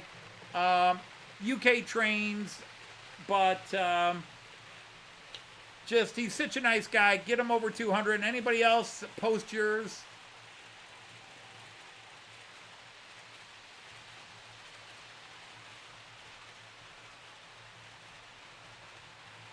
Specific eBay sellers. One of the biggest model train guys that he does all model trains, but trains from Beaufort, Georgia. He used to run a shop here in Toledo. He's from a suburb of Toledo called Maumee, and he moved down to Georgia years ago. But he ran one of the last HO shops in Toledo. I did not know it was him. I did not know it was him until he saw me on one of the first things I bought from him and said, "You're from Toledo?" "Yeah, I used to run a shop in Toledo." I was like, "Oh, I remember that." I wasn't into trains at the time. But I knew where all the hobby shops and model train shops and game shops were because I was into toys. But I will say I think he tends to be overpriced, although he's actually brought his prices down, maybe to get sales going.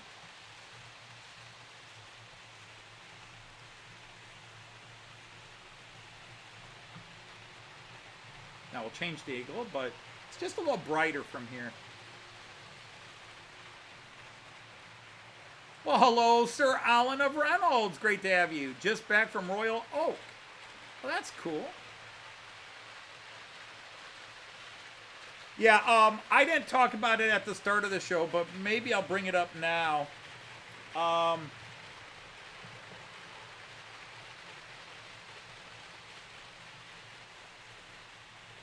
few of you guys went to a show a couple weeks ago, not the one in Crewe. Was it Alsager, because Timber, or Alsager, Alsager, however it's pronounced. But I think Timber Surf had another meet and greet set up, a YouTuber meet and greet.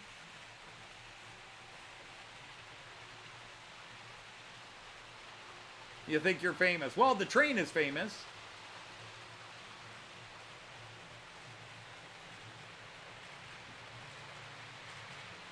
But it depressed me severely because a lot of you posted both on Facebook and on YouTube videos and pictures of all of you guys meeting again. Several of you just a couple weeks, 3-4 weeks earlier were posting all your pictures from Getz, and then a bunch of you were meeting up again at a couple of these different train shows. Hey, here's me with this one. And it was so depressing because I so desperately wish I could share that where I could see you guys, you know, more than once. Uh-oh. We just crashed.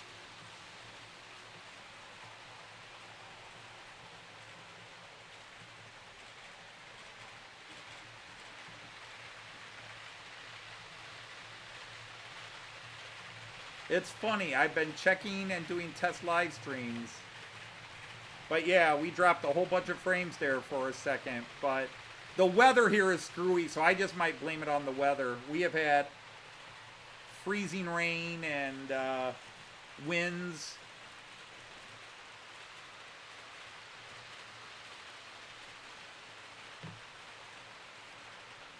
But yeah, I don't have my normal 40 to 50 guys in here I normally have. But,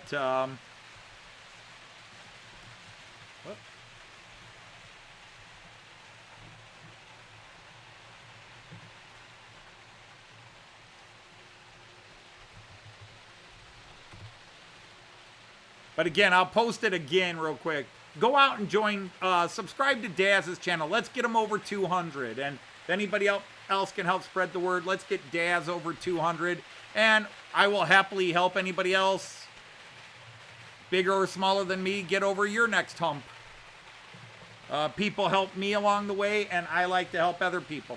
But anyhow, it really put me in a depression seeing all those videos of like Pete from Delft Junction and Mav meeting again, because it just hit me that you guys over there get to meet each other a few times a year.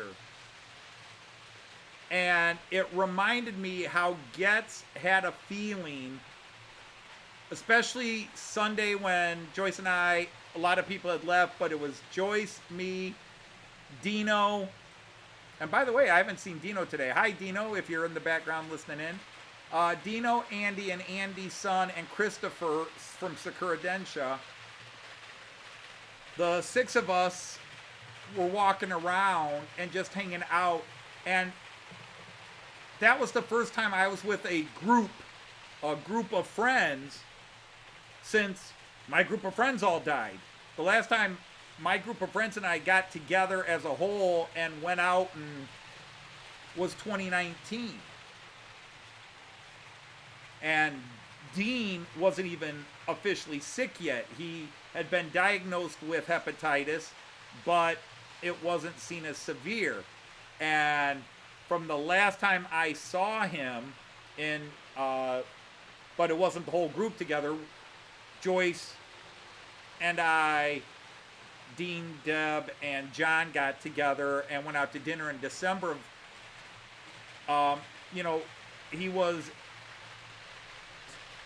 still out and about, but he was definitely, but it wasn't like, oh, it's sick and he's not, and then 6 months later, you know, we were in the height of COVID, and he had COVID twice, which did not help, pneumonia, a couple other things, and then bam, he was gone, and then John was gone a year later.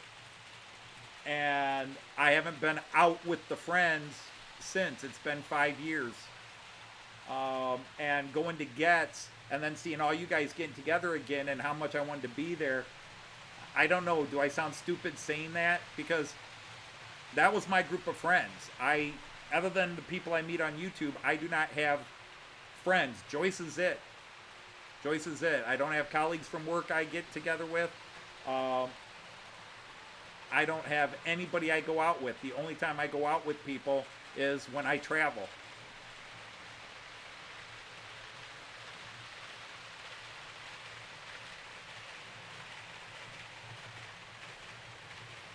Well, the thing I can say is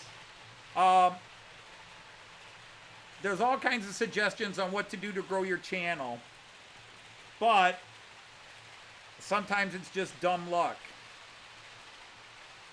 And what's more important, big boy, is, and people look at me and say, well, you're over 2,000 subs now. It's easy for you to say it, but I was at 50 subs for a long time. I was at 200 subs for a long time. And I did the things to get views for a while. There was a brief period I was doing all the things to get views, but the views were nice. But when I started doing the live streams, that's when I really discovered what I really wanted out of YouTube. I didn't need the admiration or the love for my trains. I wanted friends. I was looking for people I could chat with. Which is why once I started finding that is I changed my channel to be more representative of who I am as a person, not trying to be the model train world and do what the model train world wants, but I do my comedy songs, I do the Matt Clark stuff, and that's I won't say that's what's important to me. It is important. I mean, I do like it. It's stuff I do to entertain people, so you want to hear that people were entertained.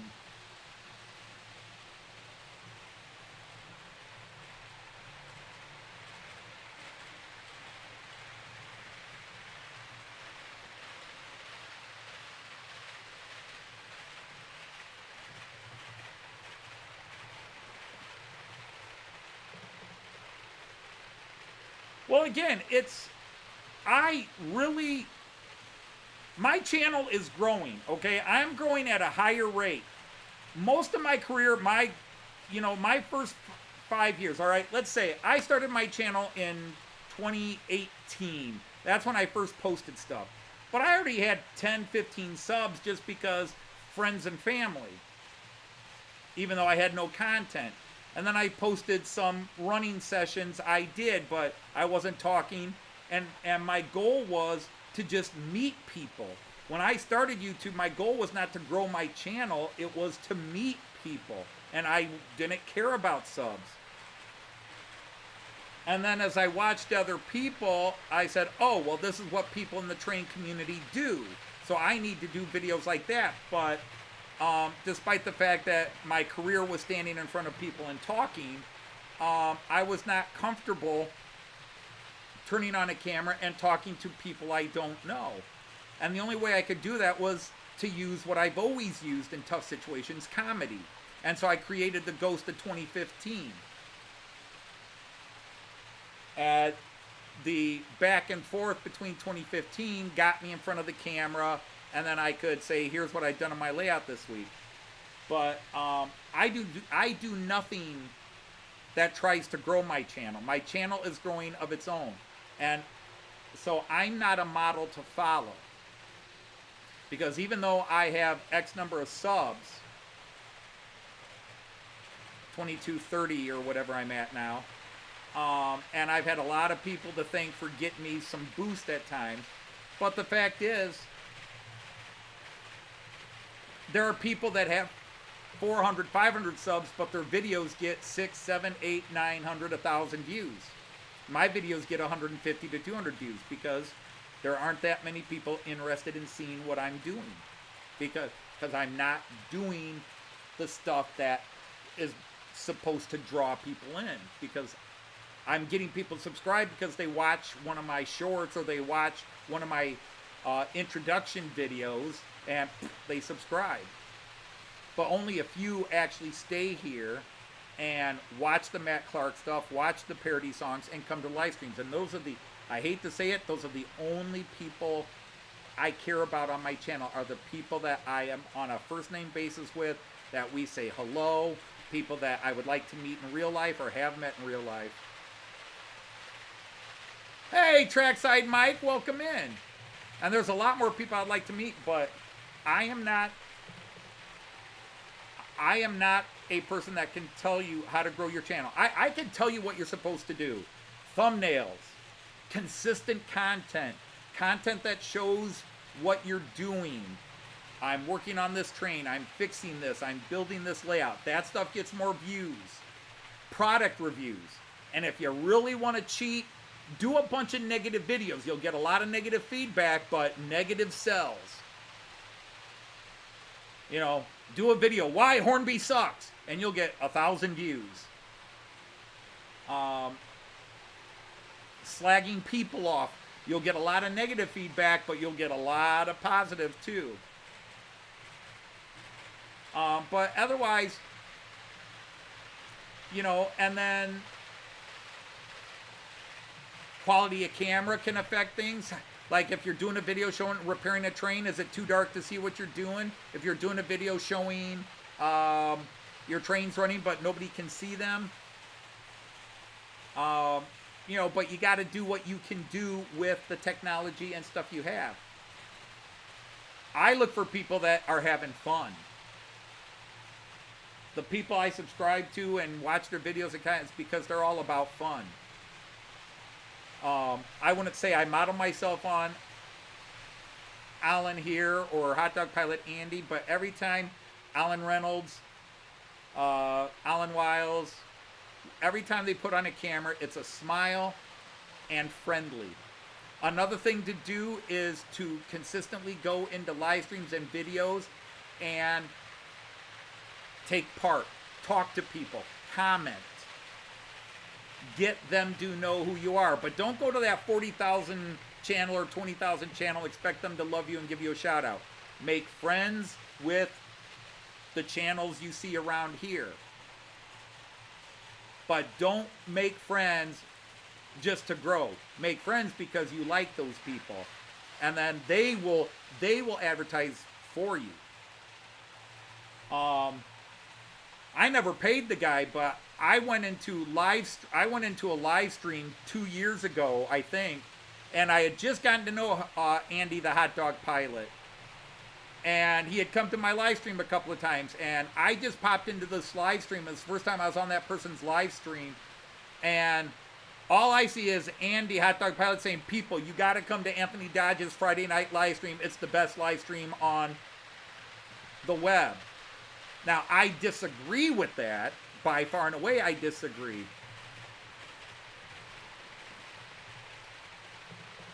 I don't have an ego to say I'm the best. I'm just happy with who comes. And yes, you'll hear me talk about, I do look at my numbers like, wow, normally I have 40 to 50 people on my live streams. Last week I only had about 35, 36, and today I think the highest I've seen is 33. But it's getting into winter, it's getting darker, people are going, you know, blah, blah, blah. But Andy Hot Dog Pilot was saying this about my live stream, and all of a sudden, other people heard the vibe from Andy. A lot of those people come in, they see me once, and they go, "Shit, I'm out." Other people come in, and they become knights of the rhomboid table.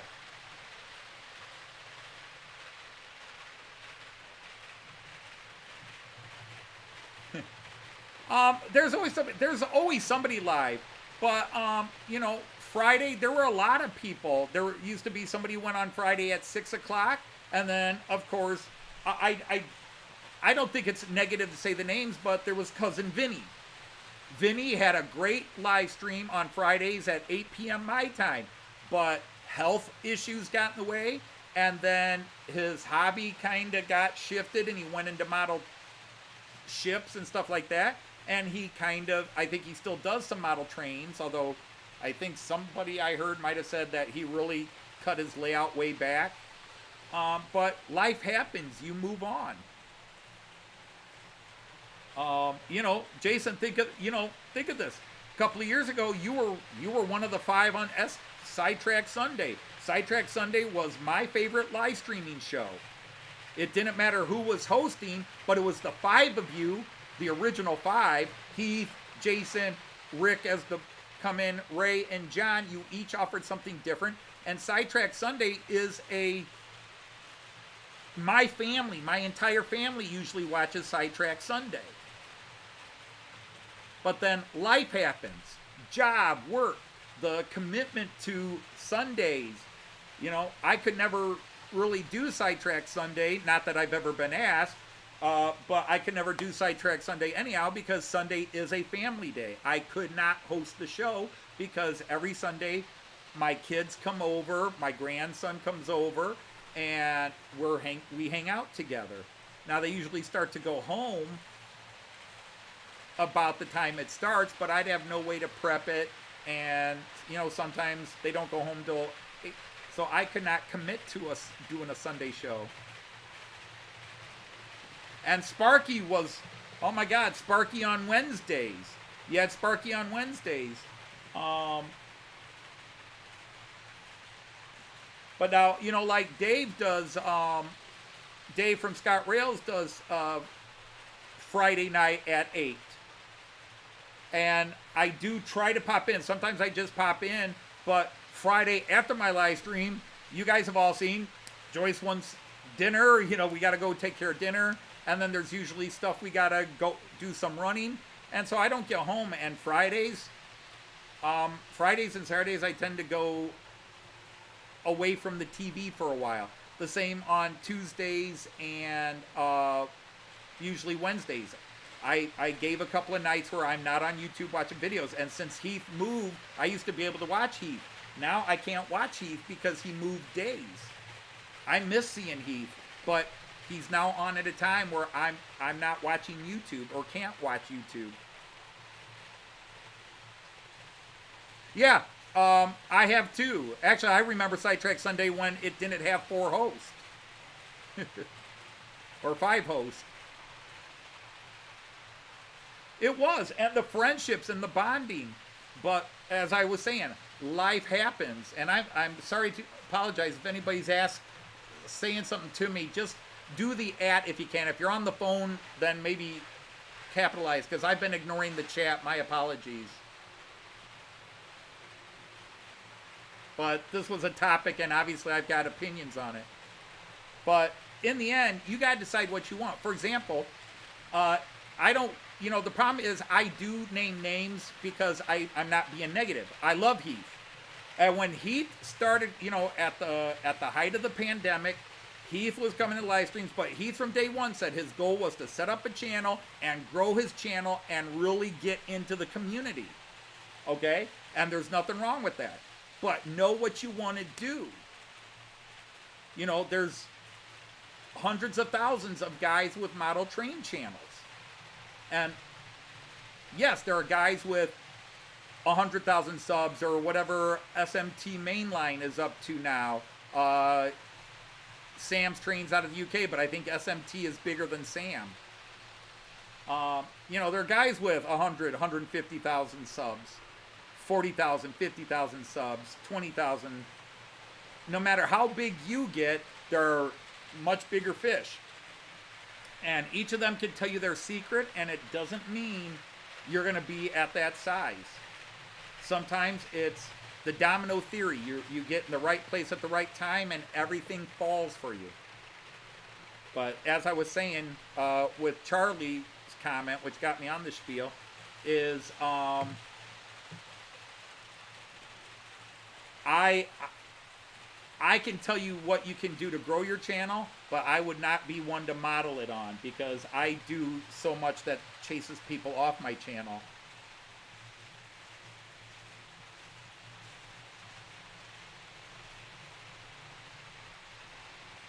But both Ali from Wardle Road, which is now Wardle Road Restorations, and he's not really on YouTube much anymore,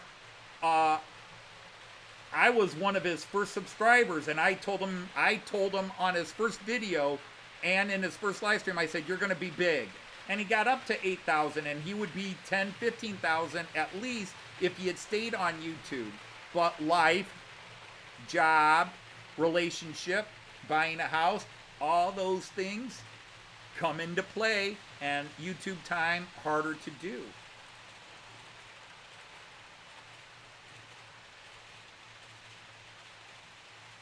But in the end, I decided my channel was more about hanging out with people who could accept what I am. That I didn't have to impress them with stuff. I didn't have to be some super skilled model train guy. I'm a blithering idiot when it comes to model trains. I'm learning. My layout hasn't changed in 4 years. Okay, it changed a little at the beginning of 2024 when I painted that area and started working on the Fowler car system again. And then I stopped, and I haven't gone back in 7 months. But I'm planning on getting back to work with it, as well as a major track redo back here. Where I'm going to replace some turnouts with double slips.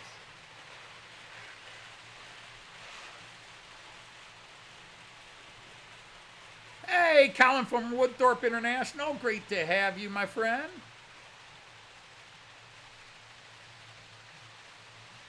But, you know, it's weird, and I think I'm more aware now, because for a long time I never cared about my subscription numbers, and then when I got over 900, I started getting excited, like, wow, I could go to 1,000, because in a million years, I never thought I'd get 1,000 subs. I never saw myself as getting 1,000 subs. And then Alan posted on his channel, Alan Wiles posted on his channel and said, hey, get this guy over 1,000. He's a nice guy. And I got 200, and I had actually stagnated. I've been at 950 for like 6 months. I was up, down, up, down, up, down. But Alan gave me a shout out, and I got 200 to 300 subs in a week. And I went over 1,100. And then I was steady. I was about 20 subs a month. Because like once you get over 1,000, you start to just, it seems to grow on its own. Plus 20, plus 20, plus 20. And then just as I hit 2,000, I've had a huge spike. Since I've hit 2,000, I'm averaging plus 50 subscribers a month now. Actually, since I hit about 1,800, plus 50 a month. And that's ridiculous. But I'm not seeing my views are actually down on my videos. So I have double the subscribers I had 2 years ago. But the views on my videos are down. Way down. Which in some ways does kind of bother me, obviously, because I talk about it, I mention it. But on the other hand, it is what it is. Because five friendly comments on one of my music videos, you know, nice singing Joyce, great lyrics, Anthony. A comment like that means more to me than 5,000 views on a video. That one friendly comment on a song we do is worth more than all the subs in the world.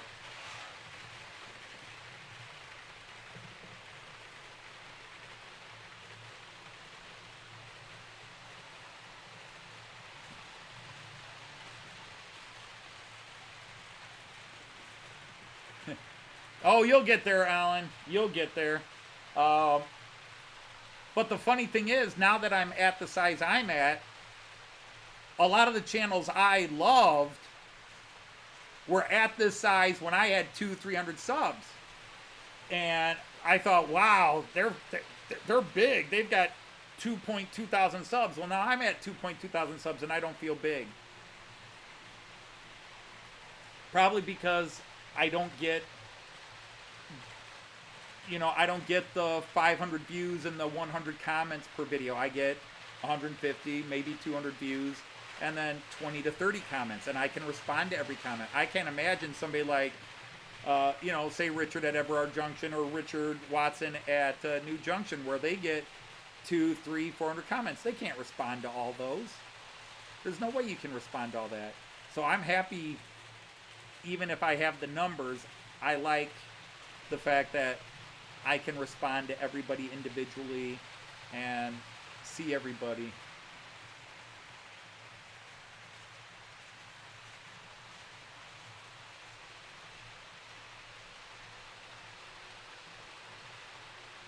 Yeah, that's true, because Alan, you do brilliant stuff with the music montage videos.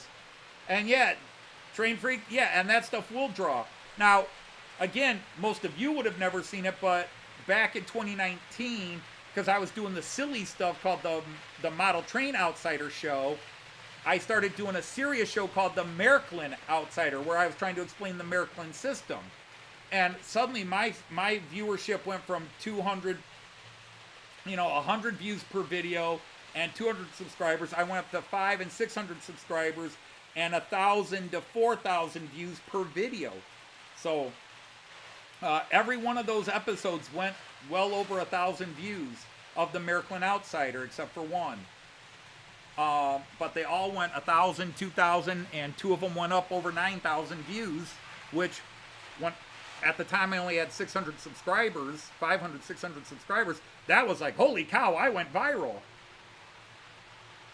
But then people started, and this is something that Alan can attest to, or Everard Junction could attest to, or any of you guys that really show your technical savvy.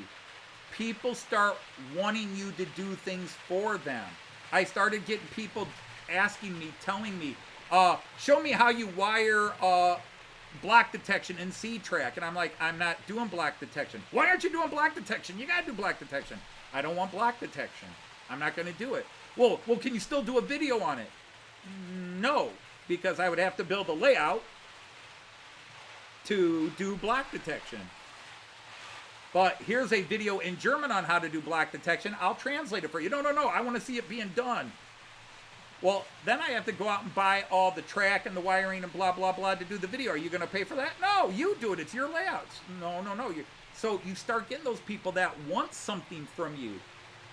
Or, hey, could you stop showing that camera? Or could you use this camera more? Or could you hold, like I just got a complaint on a video I posted last week with the Beatles cars. A guy complained about my shaky hands. Like, get a tripod! And it was really nasty, really rude. Nobody's gonna watch your stupid videos. It's so unprofessional. I'm like, does anything in here look professional? Does anything look professional? I'm a schmuck in my basement. I'm a schmuck in my basement playing with trains. I just want to share that fun, but you get these people that they start demanding, well, you need to improve lighting here, and you need to do this here, and it's like, are you going to pay for it? This is not a studio. It's my basement. And I can pay $300 or $1,000 for a nice lighting system in here, but $1,000 is a new ICE, or it's 4 locomotives. It's 30 new cars and rolling stock. So yeah, some people, you hit a point where people start demanding from you, and that can wear you out real fast.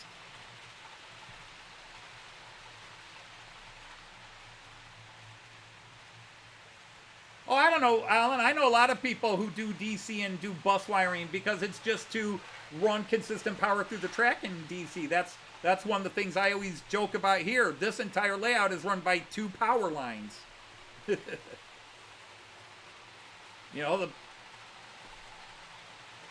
hot and the neutral.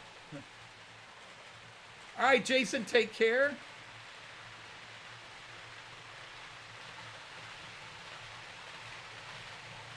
Oh, right, Silver Creek.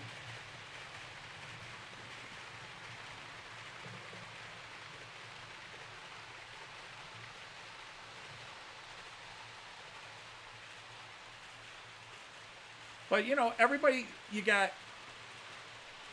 Sam runs trains on carpet. And he's the biggest channel in the UK.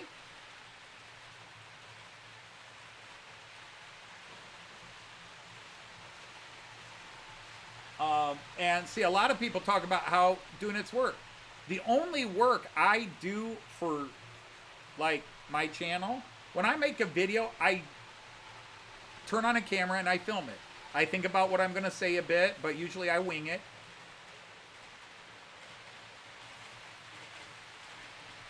Now, a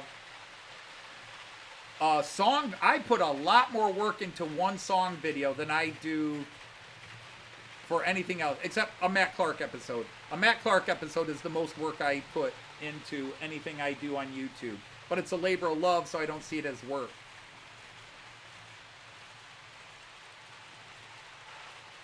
But yeah, for a 10-minute episode, I can put about 10 hours work into Matt Clark.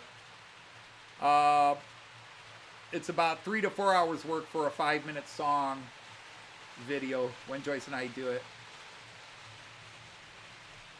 oh, Sam's got some scenic on the floor, but it's just stuff that's thrown down and cool. I'm not criticizing Sam at all. He just, you know, I mean, I love Sam's channel. And I don't like it when people start giving him guff about stuff. Some of it, hey, you don't like a guy, you don't like a guy. I like Sam's channel. Very informative in a lot of things. But it is his job. And in the last few years, I think that it's his job and he makes money on it. Comes through more in some of the stuff he does. You know, because when it is your job, you have to do something bigger, better, bolder all the time. Because if you stay pat, you could lose money. I'm not in this for money. So I can be my boring old self every week. Well, Man Shed Railroad, I'm sorry I didn't see you come in. Thanks for popping in. You have a great weekend. And yeah, Sam with the 3D printing. But he clearly has a lot of design training because he goes up there and says, oh yeah, just do this, this, this, this. And I looked at the program and like the version of the program he was using, now maybe he bought it at one time or he gets it through something else. But like his 1-3D design program, the form he's using is about $100 a month subscription. And there's an even higher one that's $250 a month. Yeah, I can't afford that.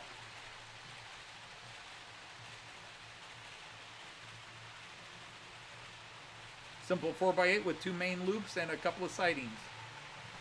Nothing wrong with that. Hey, Crafting Budgie Mama, how are you? Thanks for stopping in. But I will never say anything negative about any channel, although people will often take things out of context and say, oh, you were... No, I do name things. I will name things, but only because if I have something negative to say about someone, I won't say it.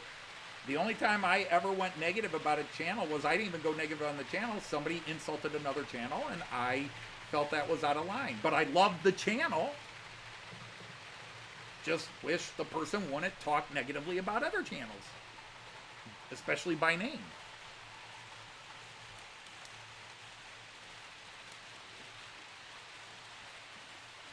And trust me, I get some hate mail still over that. I really was waiting to see if somebody would come up to me at Getz and say something about, oh, you're that yank that went after, and I was like, I didn't go after anybody.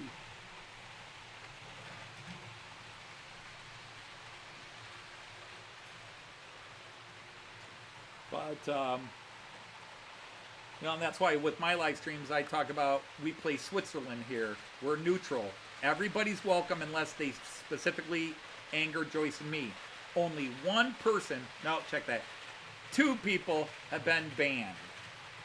One because of their channel name, which was totally offensive. So we just don't want to see that name popping up in our live stream. And the other person because they kept going into everybody's live streams and creating drama, and they were welcomed here, but then when we would not take their side against everybody else, then they went after us. And when they went after Joyce, that's it. You're out. I can take it, but you leave Joyce out of it. Joyce has nothing to do with any of that drama. Joyce is just my wife who likes to come down here and hang out. Speaking of which, she's late. Where is that woman?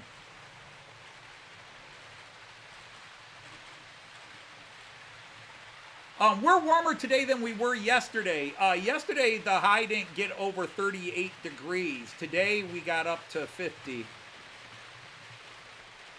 Back again. You're at work. Well, welcome back, Daz. I'm trying to get you some subscribers, my friend.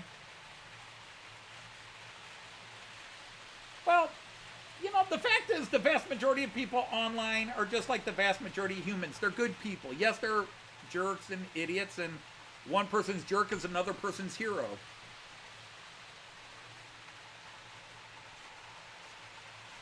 There are people that the exact reason I don't watch them, and I'm not just talking train channels, is the exact reason somebody else does watch them. Okay? It's As Charlie said, it takes all kinds. And I don't... Everybody's welcome here as long as they follow the very simple rules. No religion, no politics. Not even jokes.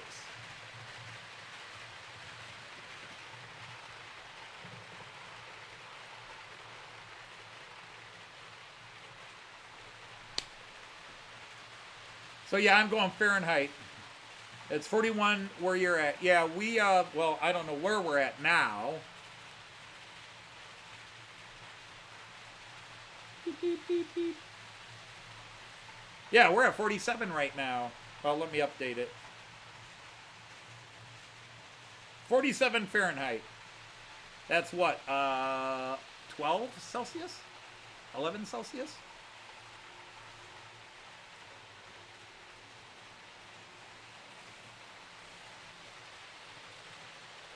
I haven't been teaching temperatures in German for a couple of years, so my conversion is now a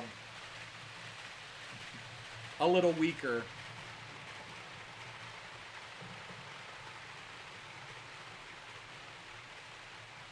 Oh,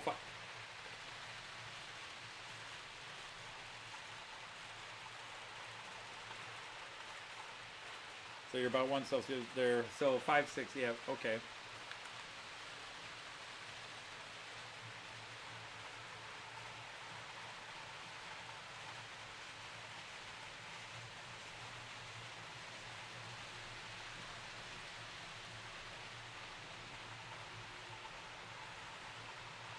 Okay, Fahrenheit, it's 8 Celsius. Yeah, it's 8 Celsius here, 8.3 Celsius here.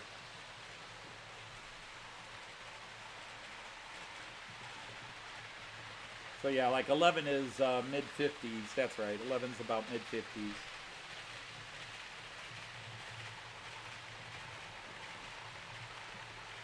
Partick Hill, that's right. Joyce always reads it as Patrick too. I don't. I always see it as Partick Hill, but Joyce sees the letters of Patrick, so her brain makes it Patrick. So every time she goes, "Is that Patrick Hill on TV?" No, it's Partick Hill. Partick.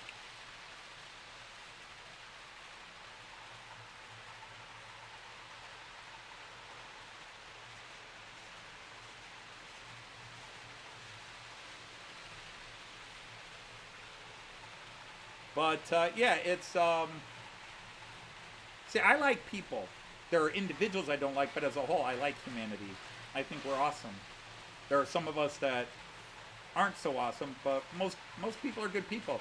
That was, I think I talked about it a week or two ago on the live stream here, but it was something that occurred at Getz.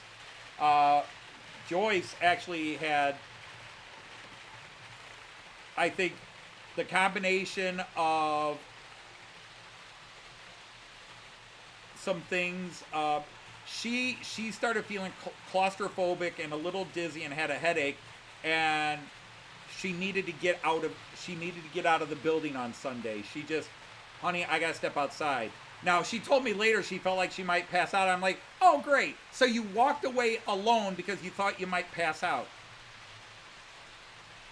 But she went outside, and one of the wives of some of the train people saw her out there, and, you know, just started talking to her, and she said, so, what do you think of England? What do you think of the UK? And Joyce said, oh, well, we were here in 2022 as well. Everybody's wonderful here. We love, the people are great. And Joyce was being very positive, and you know, all these positive experiences we've had and all the wonderful people we've met. And this woman is just like, oh, you're one of those positive people. I suppose if you live here long enough, you might not see it that way. And but that's Joyce and me. We will see the positive when we can.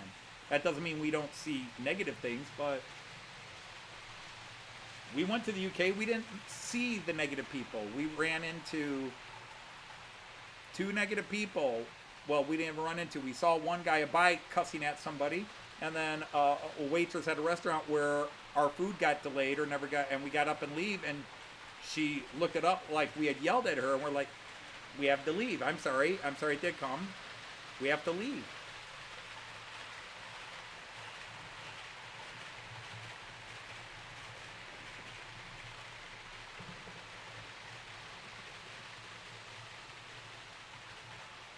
But, you know, I like to think Joyce and I are, you know, what you see on screen is what you get off camera. Although, of course, when we go to Gets or meet people, we're still on camera. But,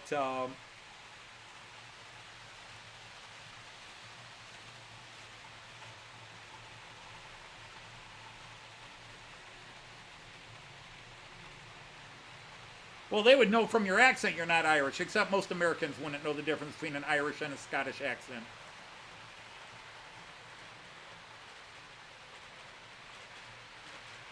Well, there's Heath. See, I mentioned Heath and he shows up. It's almost like Beetlejuice. We talked about Heath earlier and he shows up. Nice to see you, Heath.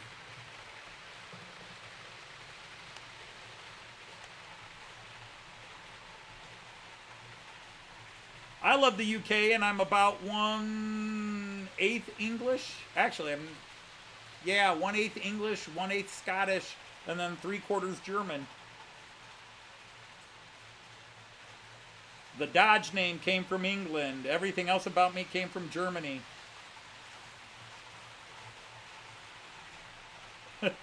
Yeah, practical experience with rods and poles. Hey, Tom, we're trying to keep this channel from turning into that kind of a channel.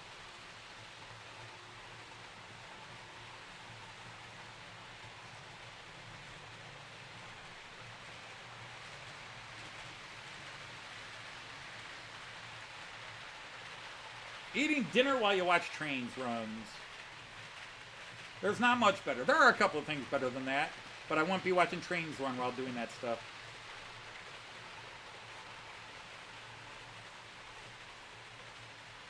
No, I was mentioning you earlier, Heath, because since you moved your show, it's very hard for me to get in. I've tried to get in a couple of times in the last month, but when you're on, I'm occupied. I miss seeing you. There was a time where we saw each other every day on somebody's live stream, and now I don't see you at all.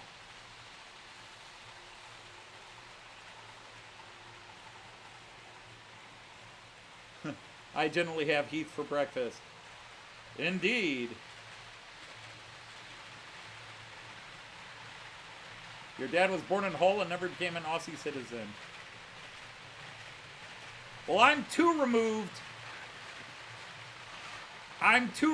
to try to claim any heritage, although I do have a copy of a copy of a copy of a translation of a copy of an old decree that was once in Latin from King Edward I, that granted my distant grandfather, Peter Dodge, some land in Scotland, and I keep thinking I should, when we went over to Scotland, that I should try to reclaim my rightful lands. Unfortunately, that damn Robert the Bruce beat Edward Longshanks and then his son, and, well, that was it. All those claims were denied. But if any of you live in Scotland and want to let Joyce and me and my family come over and stay, we'll eat cheap.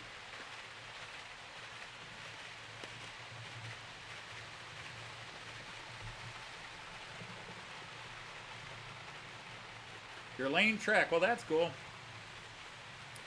Oh, Ohio is my heritage. My family, the Dodges, have been in Ohio since day one of white settlers in Ohio. Ohio was settled in early January of 1788 by a group called the Ohio Company. That Czech Railjet's getting slower and slower going up that hill. And there were two Dodge brothers that were a part of that group. They settled Marietta, Ohio. Marietta, Ohio, the first American settlement west of the Appalachians. The first United States settlement west of the Appalachians, 1788. They were given a land grant by George Washington and the governor of Virginia. They crossed over the mountains because they were banned from doing it. The British banned settlers. So one of the first things we did when we broke away from Britain was said, okay, guys, you can go west of the mountains now. And so they did, and there were 2 Dodge brothers there. So Dodges have been in Ohio since the territory of Ohio was declared open.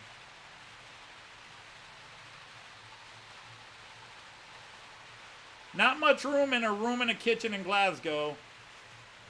Well, that's why I said the first white settlers. Yes, there were all kinds of Native Americans. They unfortunately got chased out. Although there is a reservation about 70 miles west of here, a very small one, and then another one about 80 miles southwest of here, and then about 140 miles northwest of here in Michigan is a big Native American reservation. And Toledo, Ohio actually hosts the largest Native American gathering every 4 years in the United States. It never gets recognized, but it is the largest tribal gathering in the United States. Occurs in the Toledo area, Northwest Ohio. I had a friend, Jamie Oxendine, who was big into that, so I helped work it a couple of years. Uh-oh. Says my chat disconnected. No, the saying Holy Toledo was made popular by a Toledo comedian. Although the saying was around before that, but Danny Thomas made it really big. But it actually comes from Seville, comes from Toledo, Spain, because of all the big major cathedrals, because the top cathedrals of the royal family were not in Madrid, they were in Toledo, which is just south of Madrid. Although, at one time, Toledo, Ohio had more churches per capita than any city in the world. At one time.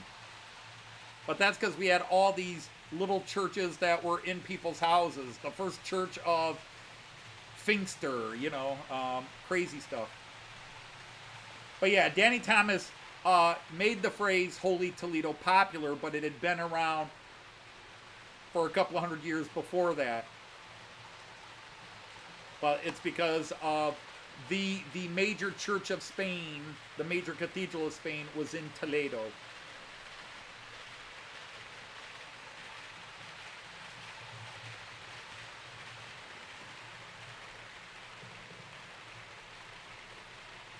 Nope, Toledo is a blade. It's a type of sword, a Toledo blade, which is what our newspaper is called. The Toledo blade. But you can have a Toledo blade or a Toledo sword, which are very valuable. Up there with Salamancas.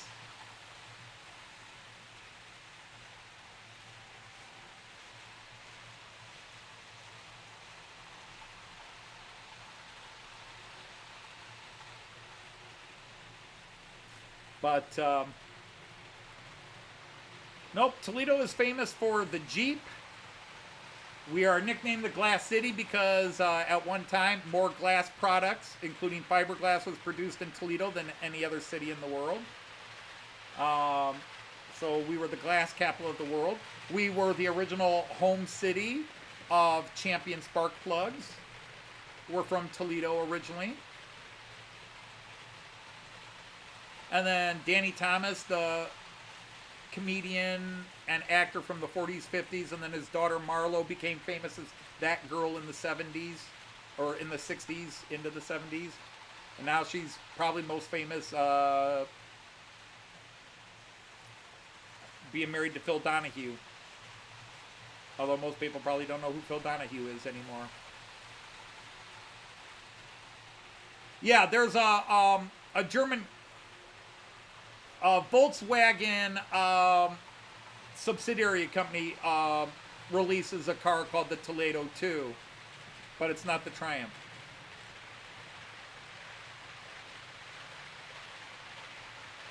Hello, DES Productions. I gotta find out where Wifey Poo is.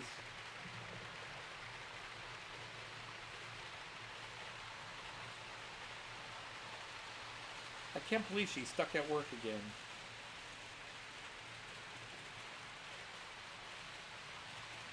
Oh my god, that woman's gonna kill herself before she can retire.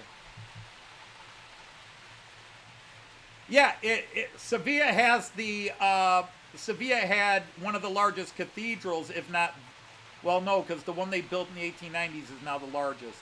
But it was one of the biggest, yes, but it wasn't the main cathedral. The main royal cathedral was in Toledo. That was the royal, you know, the headquarters of the entire Catholic Church operations during the Spanish Crusade, as well as then later the Inquisition. But the phrase Holy Toledo, because Toledo was like, Toledo, Spain was nuns and monks and Jesuits and all that. All right, Daz, back to work. All right. Always there for you, Daz. Always wanted to try to give you a hand. And again, go subscribe to Daz's channel. Let's get him over 200. I'm usually good for a 5 to 10 boost if I give a shout out. I'd like to be that person that could give a shout out and you'd get 50, 100, 200 subs, but I'm just not that influential. No one expects the Inquisition.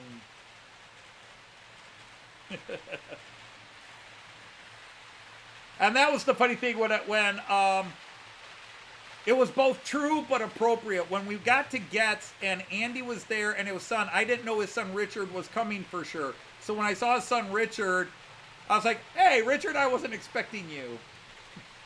And if you don't know, Richard's channel is called The Spanish Inquisition. And I still believe he has more subs than Dad. Or have you passed him, Andy?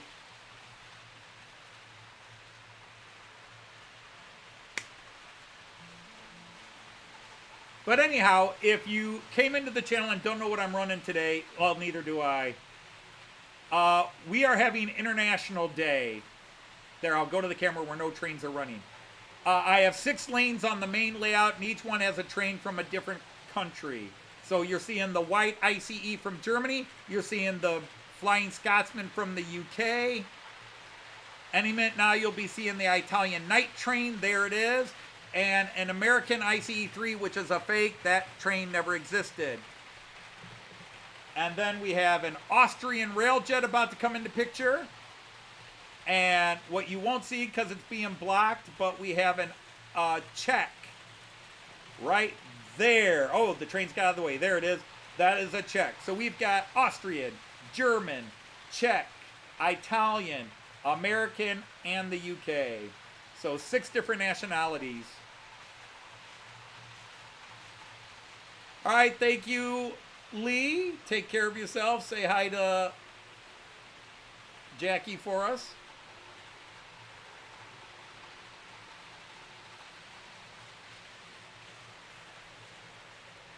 The only Triumph I cared for were motorcycles.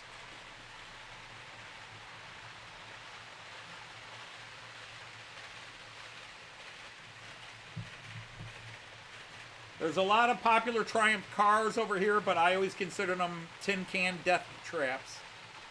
Sorry to any Triumph car lovers. And they were always too small. Any car where I'd have to do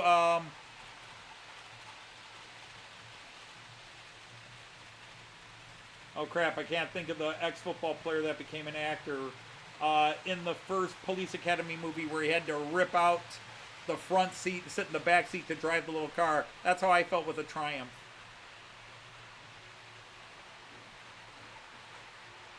See over here, Chris, Pontiac Bonnevilles were a luxury car. Oh, yeah. Your Herald was a great little car. Wow.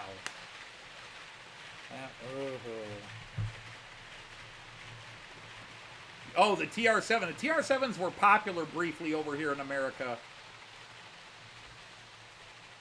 So it would make sense they're also kind of popular up in Canada.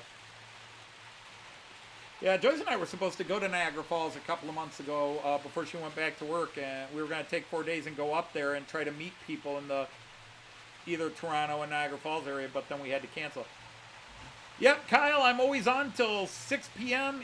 Eastern Time, which is 11 p.m. UK time, midnight Central European time.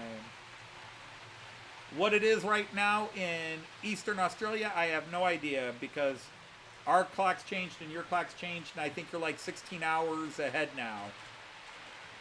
So it's Saturday morning about 9:30. Greg, is it about 9:30, or Monsville is about 9:30 where you guys are at? 9:30 a.m. tomorrow morning? Oh my God. Yep. Yay, I was right. Oh, where Monsville is, it's 8:29. Why are you an hour different? Because I thought you guys were in the same time zone. All right, Charlie, thanks for hanging out with us for a while. Nice having you chat.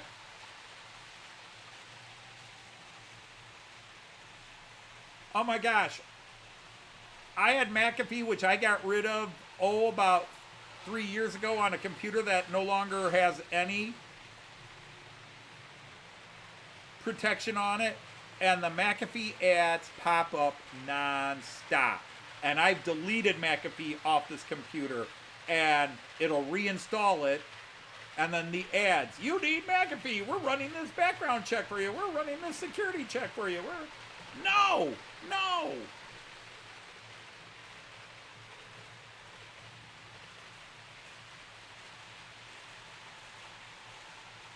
You're one, yeah, because, yeah, we're at 5:30. Joyce was at work. 5:25. She's still at work. That woman needs to slow down. She's going to kill herself. The job is not worth it. Oh, I've got to do this, and I've got to do this, and I've got to do this, and I've got... No, you don't got to do it. You tell yourself you got to do it, but you don't got to.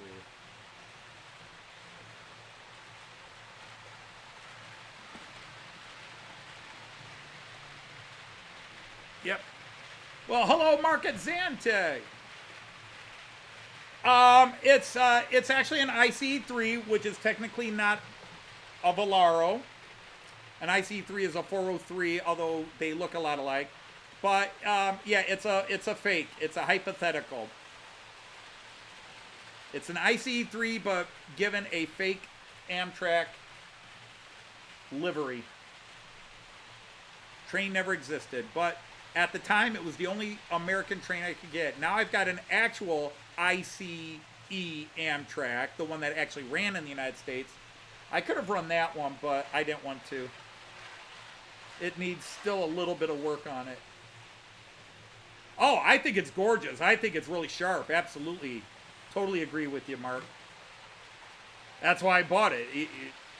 Fake or not, it was American, and I wanted to have an American train for my German layout. But that's the craziness of this now.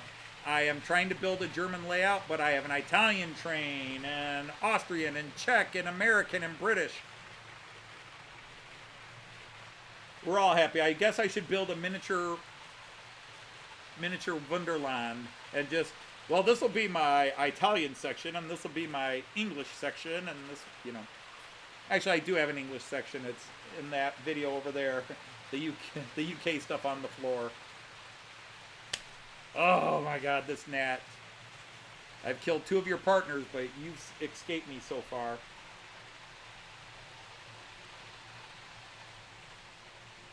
Yeah, I have to admit, I like Pennsylvania Railroad, although my favorite American train, I don't know what era it is, but it's the New York Central, where it was black with silver, and the cars were black with silver striping down the middle of them under the windows. Oh my gosh, are those beautiful. That black and silver.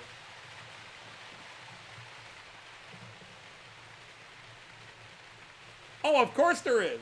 But not in Delmenhorst or Bremen. Bremen, I could get away with it, except Italian trains don't usually stop at Bremen. They will go up to Hamburg, but they won't stop in Bremen. But where this is modeled, where my layout is modeled, you would not see, in Bremen you'd see a Czech train, but not going through Delmenhorst.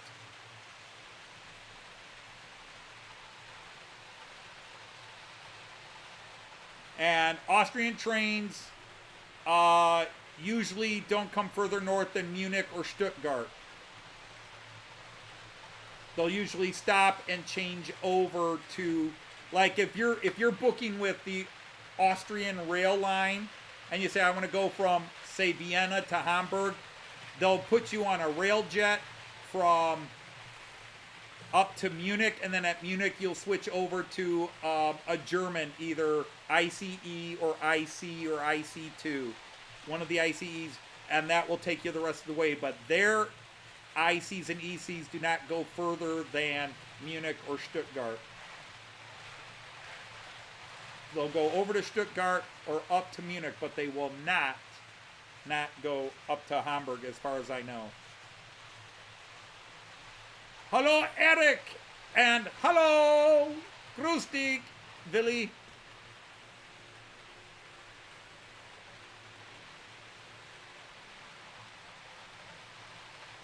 Yeah, I need to look into that, Raymond, because I kind of want that. I have a Miniature Wonderland semi that I bought at Miniature Wonderland. I'm so excited. I'm going to Miniature Wonderland, and they've got the F1 going, plus they're finishing up another expansion of their South American section that will be done by the time we get there. Miniature Wonderland is so cool that Joyce, who gets bored with things easily, except me apparently, Joyce loves going to Miniature Wonderland. She enjoys it as much as I do. For somebody not into model trains, she loves Miniature Wonderland. All right, Mike, it was an honor to have you here. Thanks for hanging out with us for a while.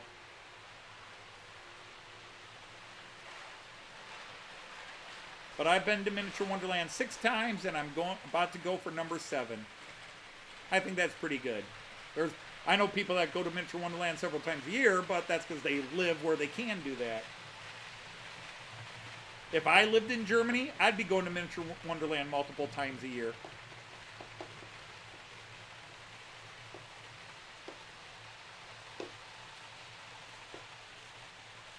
Of course, if I lived in Miniature Wonderland, I'd just go into Detmold's store for Lipa and not order online. I'd just, honey, I'm going up to Lipa.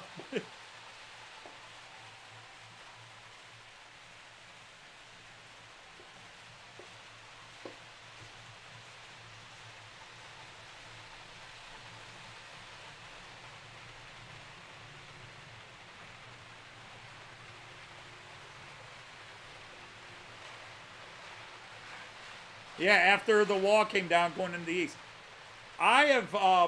You have much more experience with that than me, Alan, but I will say from my first trip to Berlin in 2004, I started my exchange program in 2003, and then we did our first weekend trip with our students to Berlin in 2004. From my first visit, watching Berlin change. Because in 2004, they were only 2004, they were still only 15 years, and they had not changed as much, other than tearing down a lot of things. But the changes in Berlin between 2004 and my last trip to Berlin, 2016, the changes in that 12-year period were dramatic. And they're still overhauling things.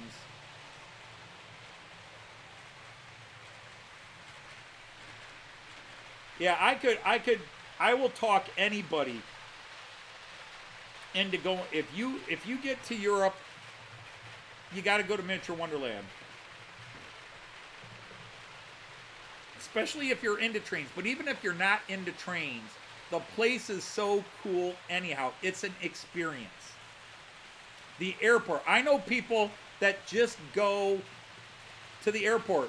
My friend Heinz had never been to Miniature Wonderland, and then he went with me in 2015, right after his wife died. He went with me. I think it was 2015. He went with me. He went back and would tell me before he passed away that, oh, I went up to Anthony. I went up to Miniature Wonderland this week. And all he did was go and he would pay the entrance fee, about $20. He would pay the entrance fee just to go watch the airport. He loved the airport. Let's talk about Heinz. Yeah. That's all he went to the, even when he went with me, he just went over to the airport. When he went with us in 2017, he just stayed at the airport while I walked around the whole place. Oh, she's here. Late. Crazy. What? Crazy. Yeah. It's always crazy. You always have an excuse. Oh, God. It's called being a workaholic who does more than you need to be doing. All right, let's go to the Joyce view. Da-da-da, trains. It's always something. Yeah, wow, got it really tilted.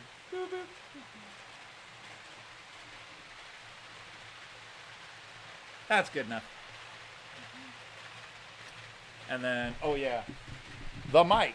The mic, yeah, I had you on. Which way do you want it? Here. Where do you want it? You want it on that side of the That's mouse? fine. Okay, I'll put it on that side. Okay.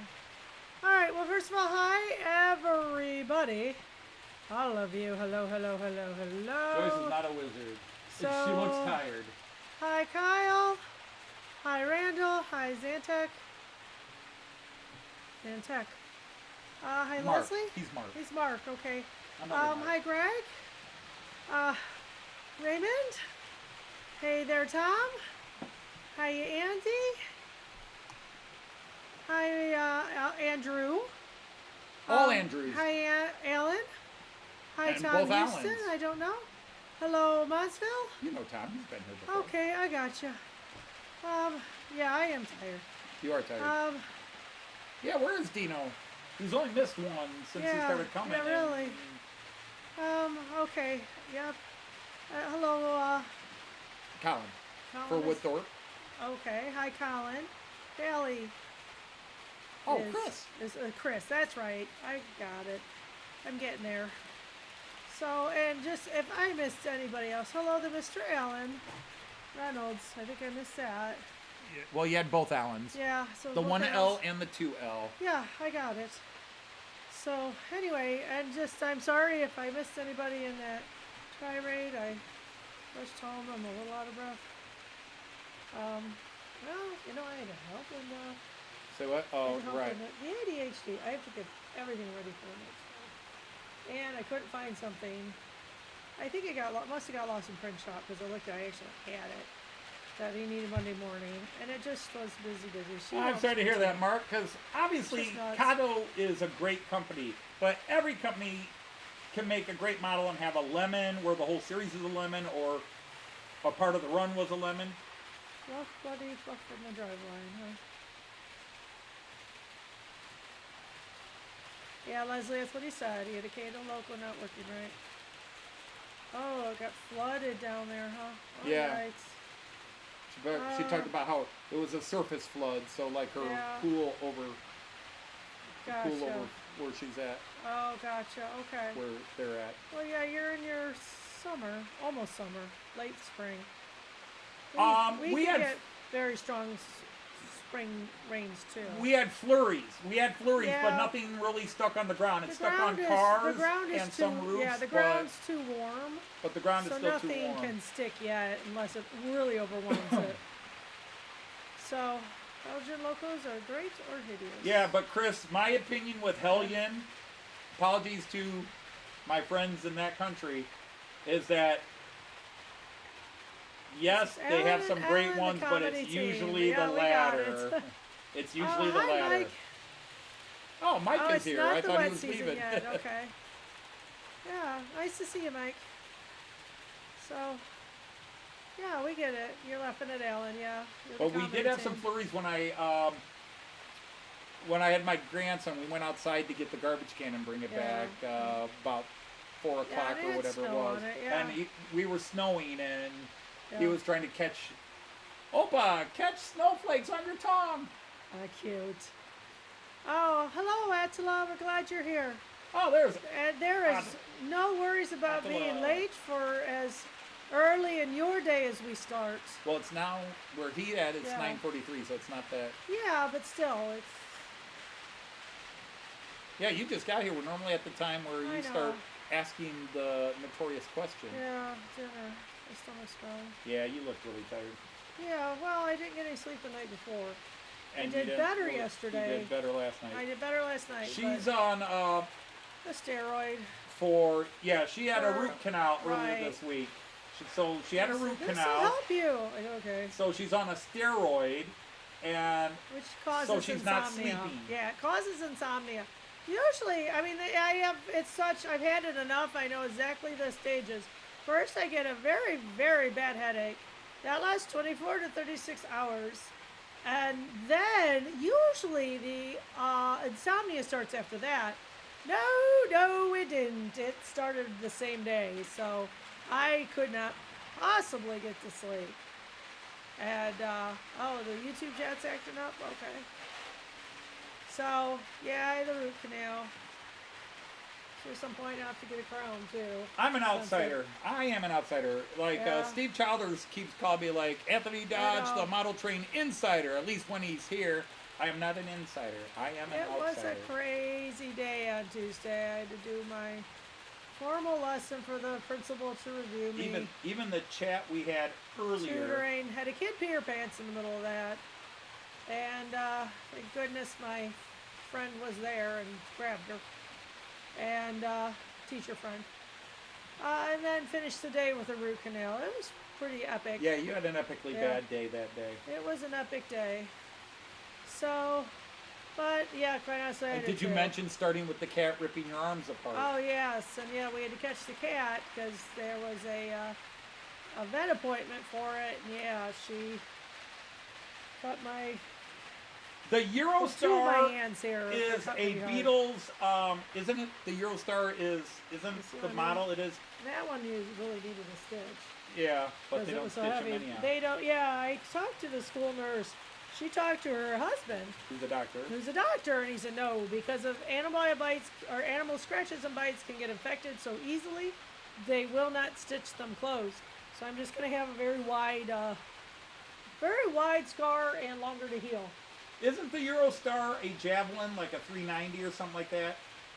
Aren't they called the Javelin or something like that? But anyhow, that is the Beatles Yellow Submarine 30th anniversary that they did up in 1999. Yeah, bend down and look there. Yeah, that's good. There's your. Yeah, cool. That looks great. Well, I bought it because it was a Beatles train. Yeah, it was over here. It's easier to see it. Yeah, it was a very big day, a very long day. I tutor in the morning, so it just was an extremely long day. I tutor math on Monday morning at 8 a.m. and I tutor reading at 8 a.m. on Tuesday. By Wednesday, I'm. It was a day from hell, and to make it Yeah. worse, her surgery was 6 p.m. Yeah, right. Her The root canal was 6 p.m., so they give her a painkiller subscription. Now, the only time I had a late evening surgery, Yeah, they I'm had sure a I'm pharmacy at the outpatient place where you got it filled immediately. sorry. Yeah.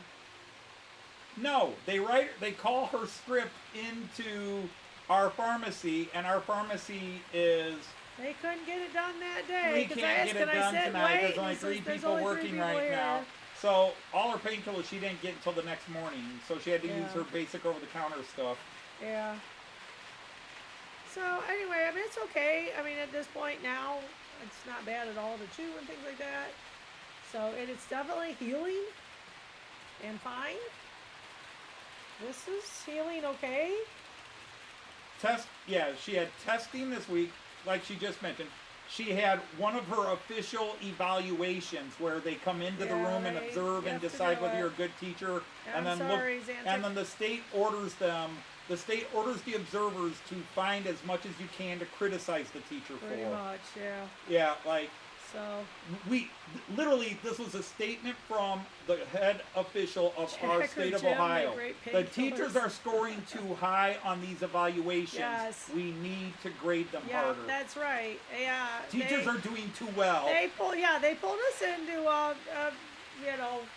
workshop type thing, and now we're going to talk about OTES, Ohio Teacher Evaluation System 2.0, and they came flat out and they said they had to develop OTES 2.0 because the teachers were doing too well.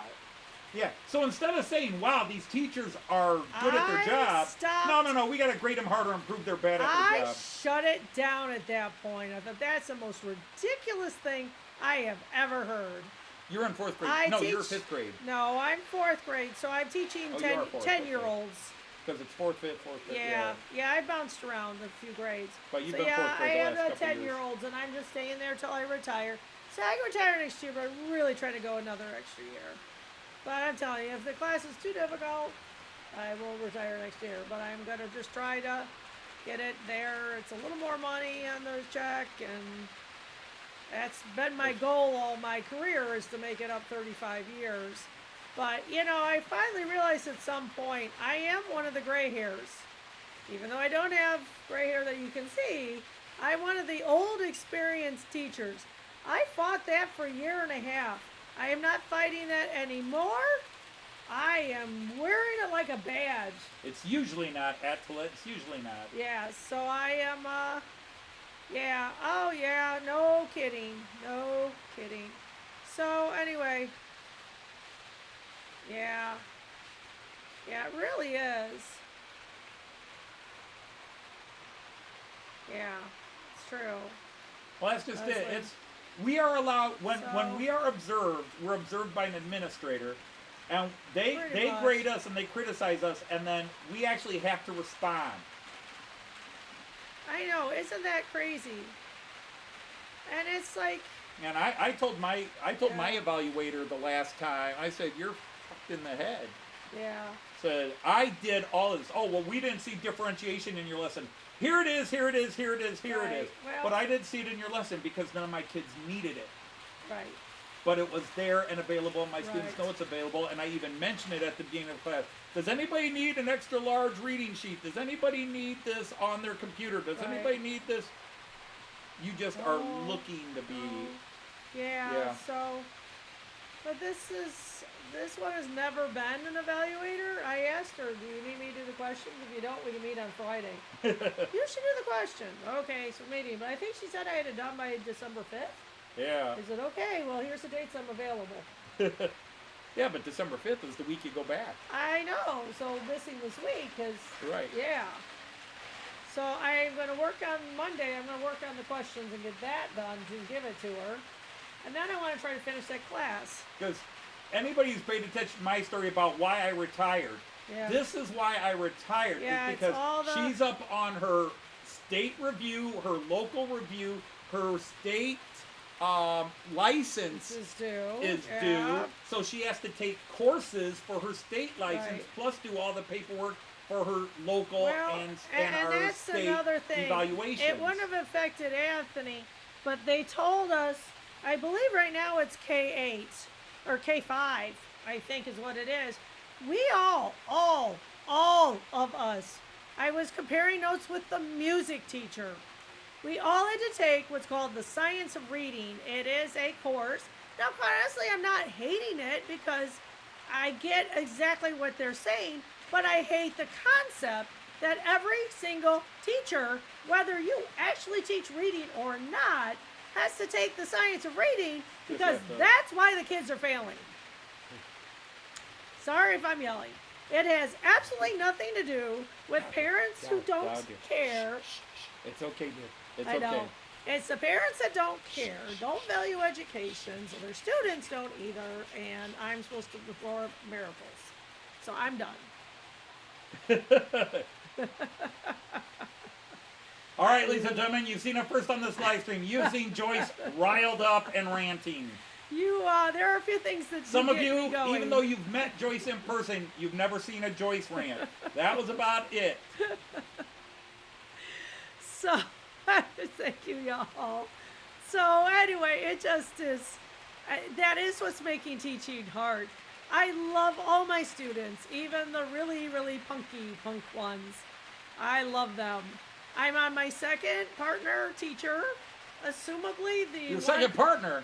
teacher. Do I know? Oh. The original I was one your will partner and probably a be teacher. back on Wednesday, and I'll be right back to the drawing board of getting her acquainted with everything. Okay. But she knows how to do more than New rules. Gonna have to change my Okay. intro. No talking religion, sports, or Joyce's job.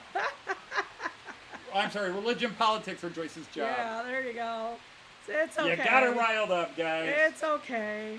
It's okay. All these people are now going, wow, I met her at Getz. I would have never expected her like that. Yeah, I know. It's okay. The voice of Daisy has gone nuts. I can get into Daisy. Gee, can you tell she's a little stressed out? Just a little.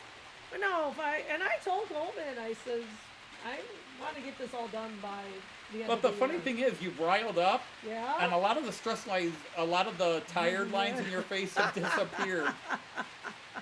Seriously, Yeah, guys, honestly, I doesn't know. she suddenly look less tired? You riled her up, the adrenaline's flowing, and now she's like, Yeah, it is, but yeah. Yeah, the computers do the work now, I know. But she starts waving the baseball bat. I will never live that down. no, but it was funny. It was funny. It was funny. Yeah. The lines I wrote for Yes, you were funny. It was funny.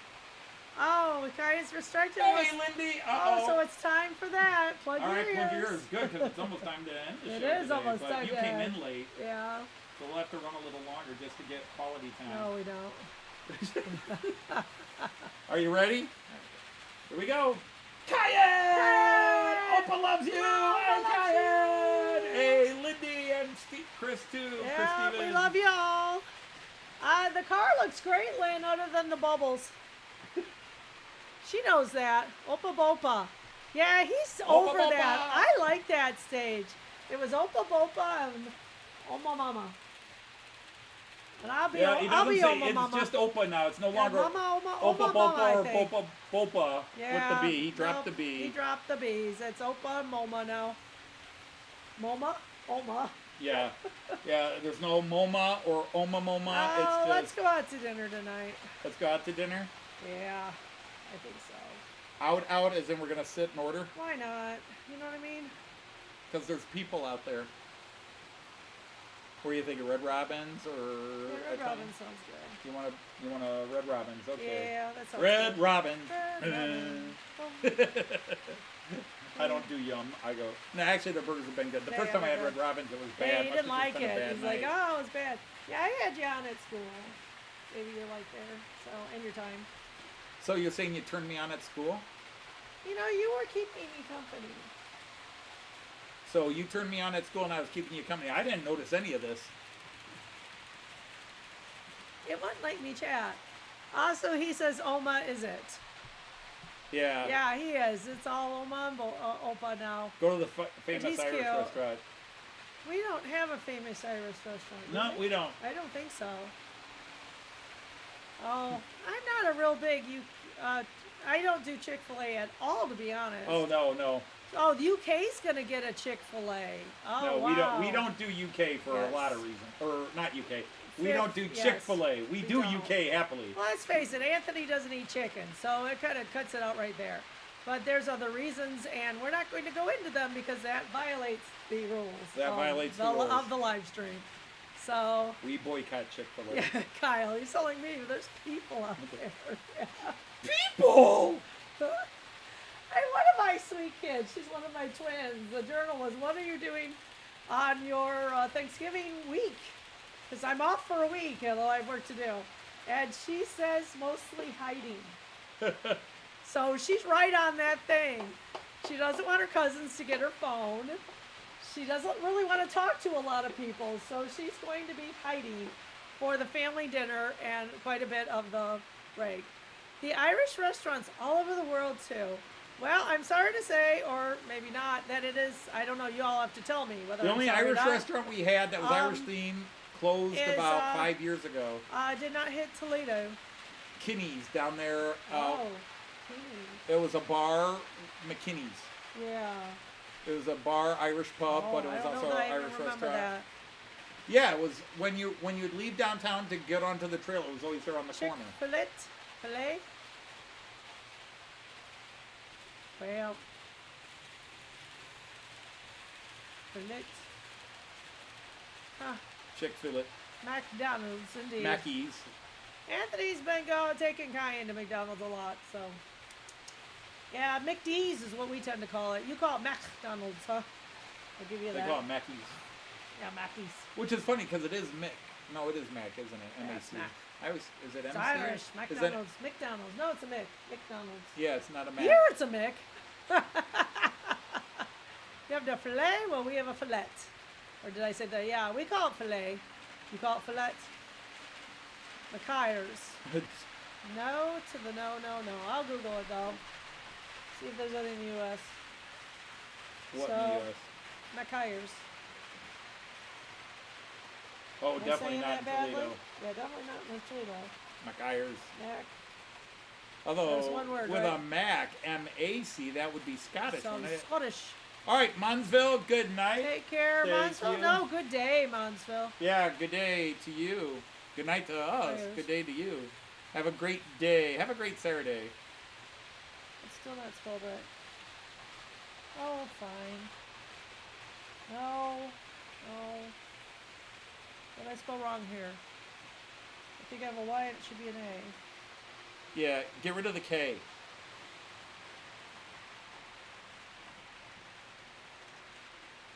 Yeah, that's right?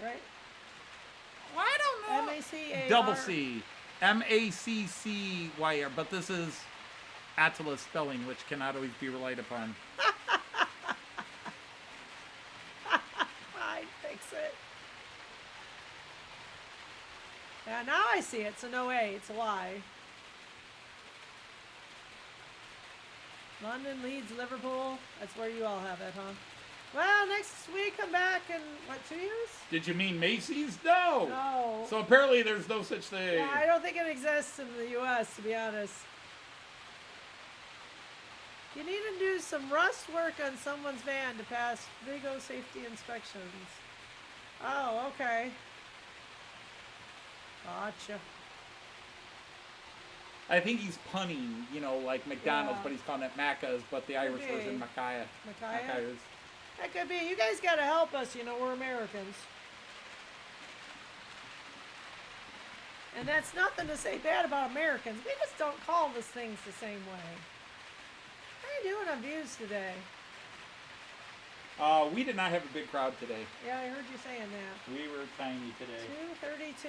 It's been getting smaller each week, so apparently my charm is worn off, and you it's come in Anthony's late, turn. hasn't. I know. Well, next week I won't be late. The people who come in for Actually, I have Harbor does life skills lessons with them. We missed a few weeks. She has one more week after Thanksgiving, and then I can do some of the stuff I'm doing after school in that time. I was running it. God, that is a gorgeous train, isn't it? The Yeah. Italian. Sure I is. love that training. I can't. Chete? Yeah, Cushette. Cushetta. Coach. Yeah. Nice. Well, yeah. I do like that train. things too. The core's intact. Okay. Hit the approval button, please. Thank you. I appreciate that, The Chris. approval button. Yeah, we appreciate that. Hit the like button, gentlemen. I mostly made it. Yeah, you were pretty close. Then you go back to your other screen, turn it off. Don't close it out this time. Do what? Yeah, it was Ohio State, Michigan Day today. I wore my red Christmas socks. Oh, that's right, because you can't see the top of them with my jeans. right. Normally this would be Ohio State, but the big Yeah, game. it's a The big week. game is actually tomorrow. If Ohio State beats Indiana, they're in Yeah. They win the division basically. Right, yeah. Although Indiana's they still been have to playing beat Michigan to great. make sure. Yep. Okay. So thank you, y'all. Okay, it's just the surface rust. Yeah, we get it.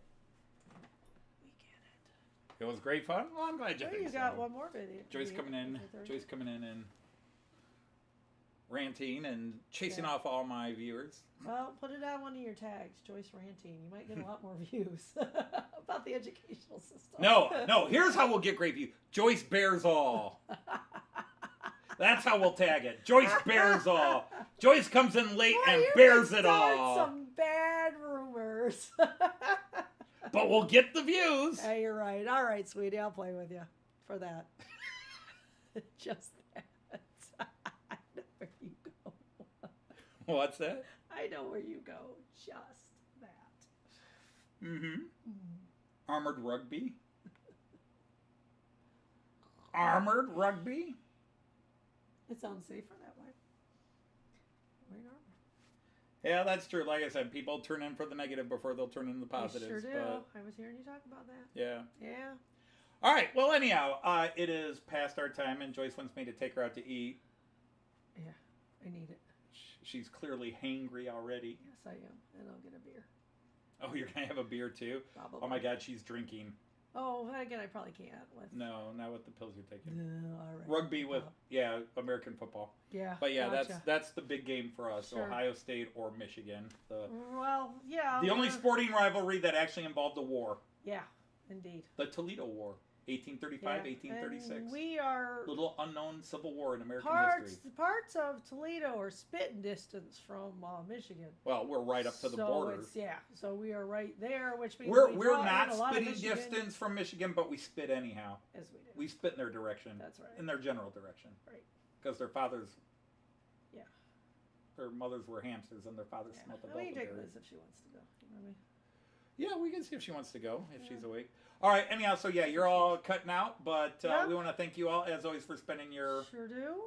Friday with us. Glad Yeah. we can try to bring smiles to your face, Oh, or we if nothing hope else, a ranting Joyce. So so. A ranting Joyce. Don't get me going on kindergarten. stop. Just stop. Just stop. You ruined it. Stop it. Just stop. It's poor babies.